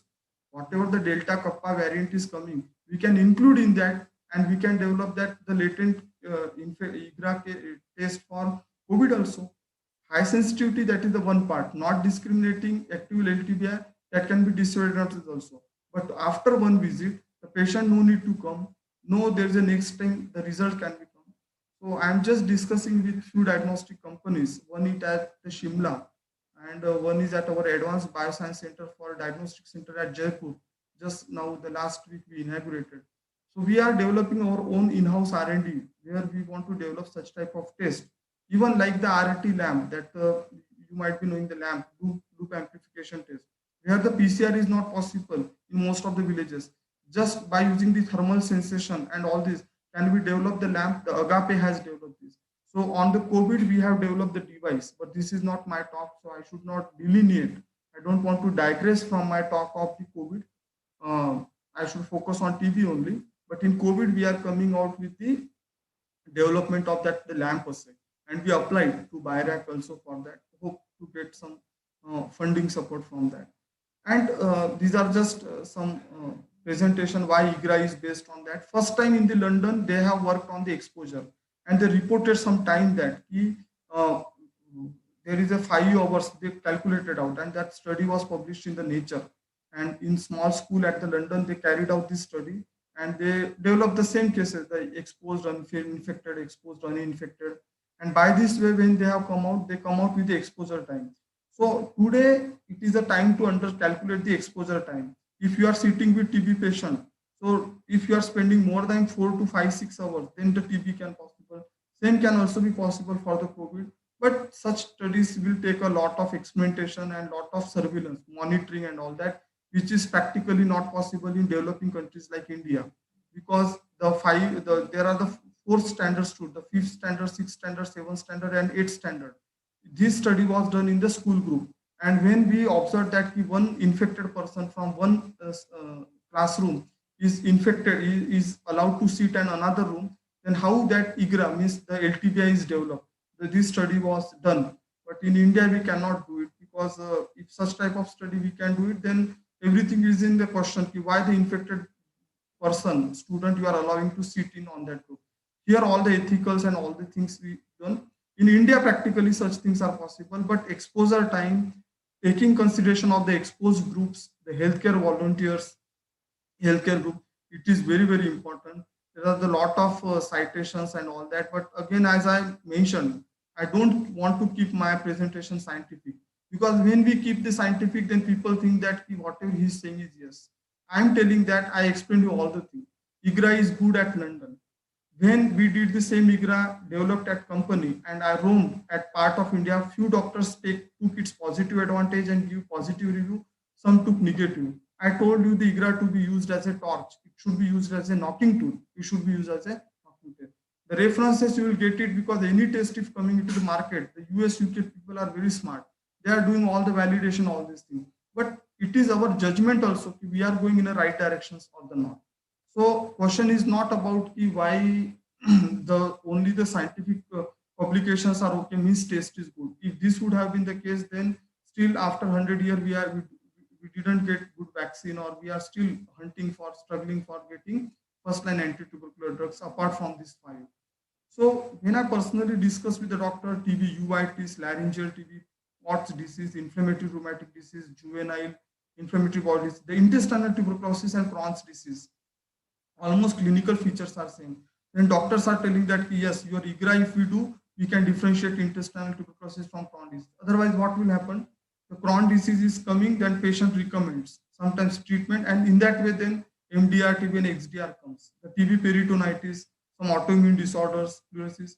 So I'm using that the IGRA should be used to remove the clinical confusion. As it is not a standalone test, I'm not telling, but I'm supporting it is as a parallel test, and I'm supporting that it is showing the TB infection, irrespective it is active or it is a dormant, or it is a or the latent. These are some of our in-house study when we can call the sensitivity and specificity. But again, I don't want to tell that my house, my lab is showing this type of sensitivity, so it is good, because it will be remain. Then we can call it as a bias statement. Because I always, as I'm presenting my product or my test, I should always tell that it is a good. By considering their limitation, by considering their advantage, if we can work, if we can put into that system, so it is more important. So tomorrow's requirement is the cytokine signature, biomarker discovering, considering this exposed infected and the unexposed infected groups, which is missing in our clinical trial, in our every study. They simply put yes, no, positive case, negative case. The question doesn't satisfy here. The story doesn't come to an end by just taking positive control and the negative control. We should take mixed cohort. Mixed cohort means exposed infected, exposed uninfected. In one lab, many COVID patients, many COVID healthcare workers, they came positive. You should take them as a exposed infected. Many healthcare workers, because of their good diet or youngster or whatever you may call it, they came as a negative. You can treat them as exposed uninfected. And in that way, if you do the biomarker study, then real results will come rather than plus and negative. So we should not always work on the extremities. So my sentence, the clock is ticking. The clock is ticking. Why? Because we work only after the explosion of the bomb. Okay, we are always work on the extremities. First, no action, then overaction. Why don't we fill up the gap between the extremities? Positive and the negative, these are the extremities. Can we fill up the extremities by exposed infected and exposed uninfected? Whenever the gap is there, whether in the relation or in the communication, we should always keep the extremities. Yes, no, straightforward, yes, straightforward, no. If we can bridge up these gaps with this positive side, why this such mixed cohort, then good results will come. Otherwise, we will simply treat, yes, it is a MDR, it is a XDR, it is this one, that one. So this is the cases. The papers which are published in annals and all that obviously it will be showing you the significant studies. So, but I don't want to prove that. The references I can give you more, but today it is a time to more than. Now we are in our bacteriology, we are using the phage. The phage means the phage, these are nothing but the viruses, they are killing the bacteria. So when I was in the London, I recommended them to use some phage, bacteriophages. Can we find some bacteriophages who can rely on that tuberculosis? अगर आपने शोले में देखा होगा तो one word that लोहा लोहे को काटता है, तो कोविड को मारना है तो can we find out such phages or that who can kill the COVID? किसका nutrition है ये, can we find it out? Being as a scientist, if we think that तो हमको पता चले. If you are fighting with the smugglers, then you have to become a smuggler. If you are fighting with any terrorists, then obviously your mentality should be work like a at least to understand what will be his next action. Just you can remain at one polar end and he will be at non-polar end, because he is having all the avenues open to combat you. And you can combat with only one weapon. So you understand that if you understand your enemy is so smart, so you should work on that. If COVID is changing the pattern, if COVID is changing their signature, COVID is changing their variant, then it is time for us also to change as the season. The winter we are using wind shitter, the raincoat we are using because as the climate changes, we changes ourselves. So in scientific scenario also, we need this type of change. Then only we can come for that. And any approach, I am not saying that. So at the Imperial, I told them, can we use some viruses which can kill the bacteria? Forget about the test. Test is detecting only yes or no. Test is only detecting positive, negative, mixed. If not negative, then intermediate, then repeat the test. Time is, can we give the vaccine? Can we give some virus jo usko marta? Because we want to work on the solution. We don't want to come only on the diagnosis part. Today this figure is there. Tamil Nadu mein these cases of corona, because that every day we are hearing on the newspaper. So we are not part of the social media. We are not a part of this team. We are working on the solution side. So in the solution side, we need to understand what kills the COVID. Yes, some virus is there, because the same human being is also having the enemies. So COVID must be having some enemy, even though they belong to the same family. Even the brothers, they are fighting. So can we find out some phages? Can we find out something who can work on that COVID? Can we find out some phages who work on the tuberculosis? That can be the solution for that, apart from the vaccine that I want to. So there's a different to tell the lipoarabinum and the TB, the story that cannot be compromised or that cannot be completed in 1 hour. There are lot to tell. There are the urinary antibody, and I'm telling you, they keep all options open. Why the blood? Because serology is banned. Everybody is telling the serology is banned. Why should you take a pain for taking blood and simple? Are we only blood oriented? Are we only body fluid oriented? Try more specimens like urinary antibody. Just like yesterday, I was one panel of animal husbandry, and they told you that can we detect the brucellosis from the urine? I told, why not? Though there is a titer can be less or low, but by chemiluminescent assay, so somebody told, sir, usme titer kam aayega, the titer will come low. I told, it's okay, why not? But urine is more because it is a excretory product, rather than you are taking the blood from the jugular vein of goat and some cow or the buffalo. Try to minimize how the community or anybody is suffering from the less pain, and how more sophisticatedly, as the pregnancy we can do by the urinary sample. Why don't we can do? Because the bovine brucellosis, it is also the uterine infection. Why don't we do this then? So it is a real time. So lipoarabinone, why I'm telling that somebody reported lipoarabinone in urine also. So I'm focusing, keep all avenues open. We don't know at where we get a positive result. So mycofactoriophage based assay, I told you that whether some phages working on that. So lot to tell, but for to work on that, you need international platform, because they are very sophisticated and they are very aggressive, and they're accepting the ideas very fast. In developing country, we have some limitation because we have many regulations, norms, guidelines, and we have to fight with all these things, the academic burden, and we have to work. The academic burden and research burden is totally different. But here, along with research burden, we have to carry academic burden. If academic burden is giving green signal, we should go for the research plan with all possible. So road ahead, again, I'm telling you that the monoclonal antibody, the aptamers should be there, because as the monoclonal antibodies and all that, they are not detecting only on the antigens. As the most of the people in the bioscience, they might be knowing the super antigen concept. The super antigen, they bypass the traditional MSc class 1 presentation. So most of the time in autoimmunity and all that cases, here the immunity is down, HIV, immunosuppression, immunocompromised cases. Most of the times your antibody is not enough to present properly that antigen to the MSc chemistry. So aptamer, the super antigen, as we are always using the shortcut by Google Map and all this. So if such type of good ways, the aptamers, so this can be a good signal and good things for that. So I just want to take you the one publications which I published during my PhD level. Time is there, sir? Hello? Sir, time is, can you allow me 10 minutes more, 5 minutes? Yeah, sir, yeah, you can.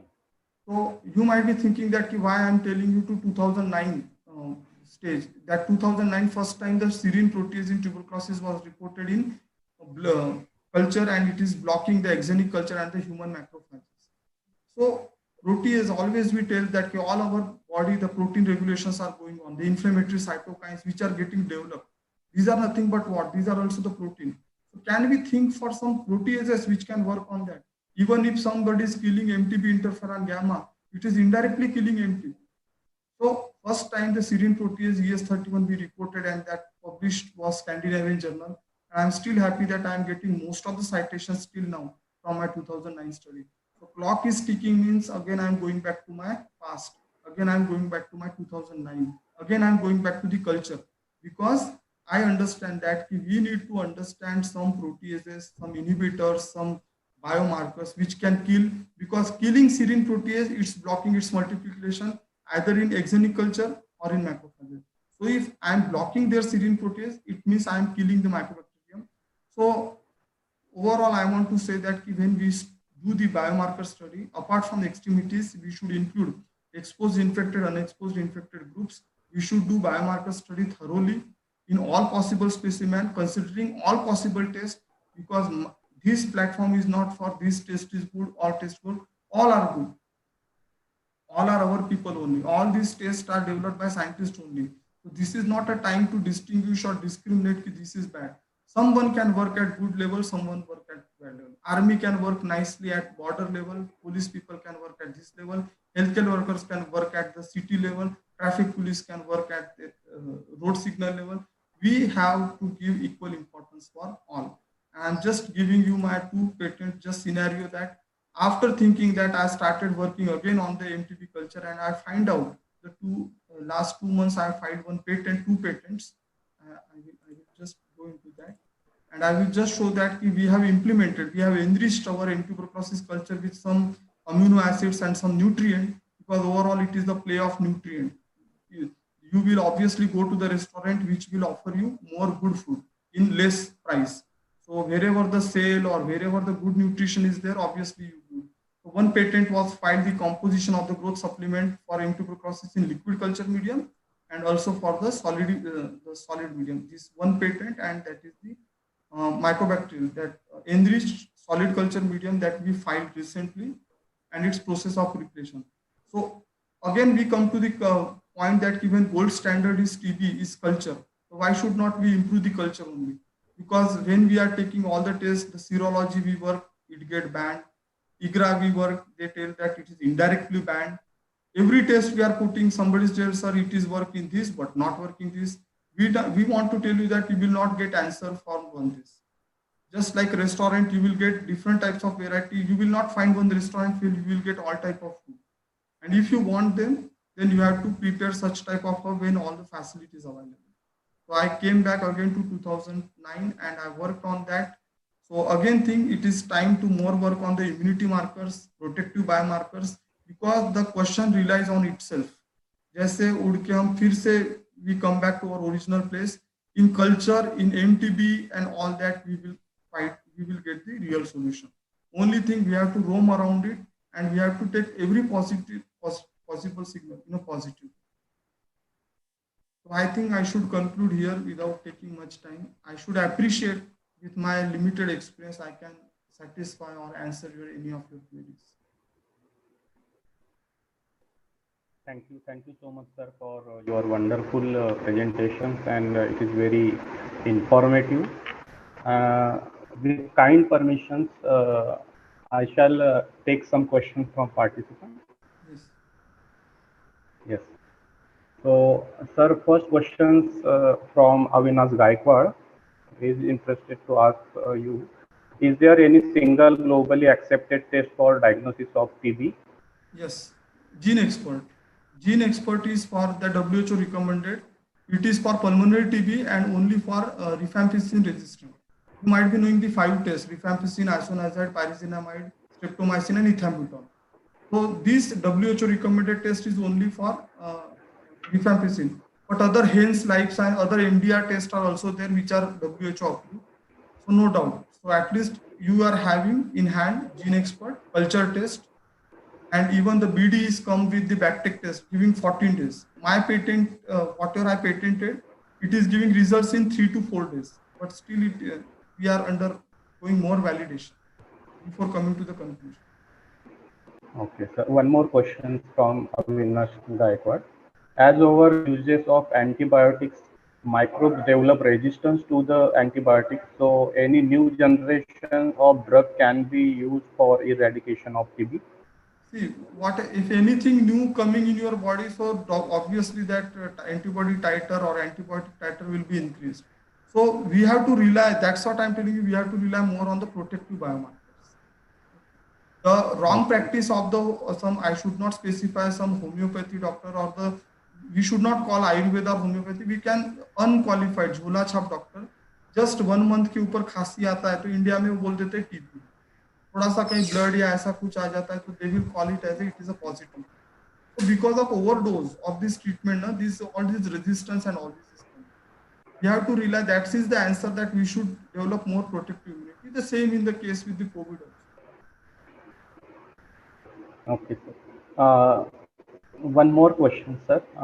Even normal human being harbor tuberculosis, and after immunodeficiency, it will develop into active TB. So what is your suggestions? What lifestyle will be helpful in preventing this type of infection? See, first time that in India, we are very strongly addicted with the tobacco and alcohol. Frankly speaking, at least I am staying in the Gujarati, most of the people, they are relying on the tobacco. Okay. We need to understand that the alcohol and the tobacco, it is diminishing or it is going down here, and certain the food habits. Whatever we are getting the chemicals from our food and Mac burger and whatever you can junk foods. So you always understand that our protective immunity is compromised. And as we are the overcrowded country, the TB is endemic in ours, and we can call it as WHO told, TB is everywhere.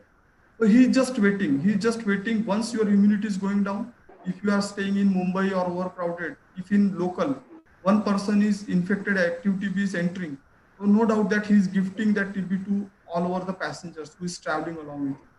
But the question again comes with the struggle between the immunity and non-immunity. So good habitat and more, even if you can't improve habitat, whatever you can take, you cannot control over all the things. Whatever the vegetables coming, but addiction should be stopped. The tobacco is the most important cause of all the things, whether oral cancer or all types of that chronic diseases. One more question, sir. How to differentiate the Mycobacterium tuberculosis versus silicosis TB? Silicosis TB. See, one thing is that the culture is always the gold standard for that. Okay, you have to do, if you want to do this, the one important thing is that I told you that a pyrosequencing new concept is came. Wherever when you put your sample into that, whatever the expression you are getting, you are directly linkages with the blast. And not only with silicosis, once you put that, because on the culture it will tell you the TB growth. But if you want to understand really what type of TB, what type of its variant it is, simply you put the sample and you can blast it, compare with. Whether it is silicosis or any type of TB, whatever present in the database, it will do. Okay. Sir, last question is, what do you think about the severity of TB positive person for SARS-CoV-19 infections, and how it will be protected? See, as such, there is no any correlation, frankly. But as you asked the question with the SARS, I told you that if you observe that the diabetes patient collapsed more in this SARS-CoV. So we can call, like TB, HIV TB co-infection you might have heard, because in HIV, HIV because of immunity is going down and chances of getting TB is more, and because of TB, the HIV progression, their cell cycle or that get increased. So HIV TB co-infection mechanism is known.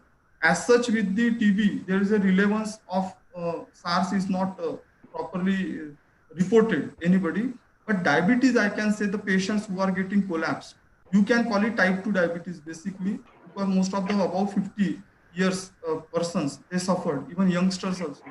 So if you observe these cases, so in diabetes, some markers are there, because you understand that it is a glycated hemoglobin is there. So I just simple one thing, the glycated albumin or the hemoglobin is also there. If it is get the hemoglobin binding capacities gets reduced, so it is also affecting sometimes the poor capacity of the lungs. for oxygen holding and all that. So diabetes correlation with SARS is possible. For TB, it is not, I think. Thank you so much, sir, for your wonderful presentations and explanations. Now I would like to call Dr. Utpal Dongre, Head of the Department Biochemistry and Biotechnology, to propose vote of thanks. Thank you, sir. Thank you, sir, for giving me this opportunity to propose a formal vote of thanks. On behalf of Department of Biochemistry and Biotechnology, Dr. Ambedkar College, Diksha Bhumi, Nagpur, it's my privilege to propose a vote of thanks on this occasion. I would like to express my deep gratitude and sincere thanks to management members of Param Pujya Dr. Babasaheb Ambedkar Smarak Samiti, Diksha Bhumi, Nagpur. I would also like to thank our dynamic principal, Dr. B.A. Mehere Madam, for her constant help and support for organizing this one-day online international conference. I owe special words for today's speaker, Dr. Shilpa Rao, Dr. Pranay Dogra, and Dr. Vijay Upadhyay for sharing their expertise in today's program. All our today's speakers are from different corners of the globe, but still they have managed their timings as per the Indian timing, and they all have joined this program without any time hesitation and enlightened us with their immense knowledge, showing their prodigious dedication towards the scientific field. Our students who have listened to the speaker will definitely be benefited. So dear students and teachers, please give a big round of applause to all our today's speakers. But this event would not have been possible without the efforts of Dr. Devrat Begde and Mr. Pradeep Hirapure sir, who always take such scientific initiatives to provide current scientific knowledge to the students. However, the smooth conduction of this scientific program by Dr. Devrat Begde always motivates us all towards such scientific endeavor and really valuable and appreciable. So thank you, Dr. Devrat Begde and Pradeep Hirapure sir. I would also like to thank Mr. Rohan Thaure for taking rigorous effort for handling all technical things. I would like to express my sincere thanks to Mrs. Shweta Paranjpe, Ms. Rita Lakkakul for moderating the sessions, and Mrs. Pallavi Pantavne, Ms. Swati Chimurkar, Ms. Nikita Mohod for their valuable contribution in organizing this international conference. I would also thank to all our non-teaching staff members, Mrs. Leena Kamble, Mr. Avinash Chauhan, Mr. Vishwanath Bhaisare, and Mr. Lavkush Rathod for helping in this event. I would like to thank Mr. Sachin Ramteke for handling today's technical event. Please forgive me if I miss to thank anyone who have directly or indirectly helped us during this event. Thank you, sir. Over to sir, Devrat sir. Yeah, thank you, Dr. Utpal Dongre. Thank you, Dr. Vijay Upadhyay. And thank you all the staff members who have taken their efforts for this webinar. So Vijay sir, I would like to tell you that we are dropping curtains on the program now. And thank you for your presence. Thanks for invitation, sir. And please keep us involved in your research activity. It would be our pleasure to join with us. Thank you, Pradeep sir, as well. Indeed. Thank you, sir.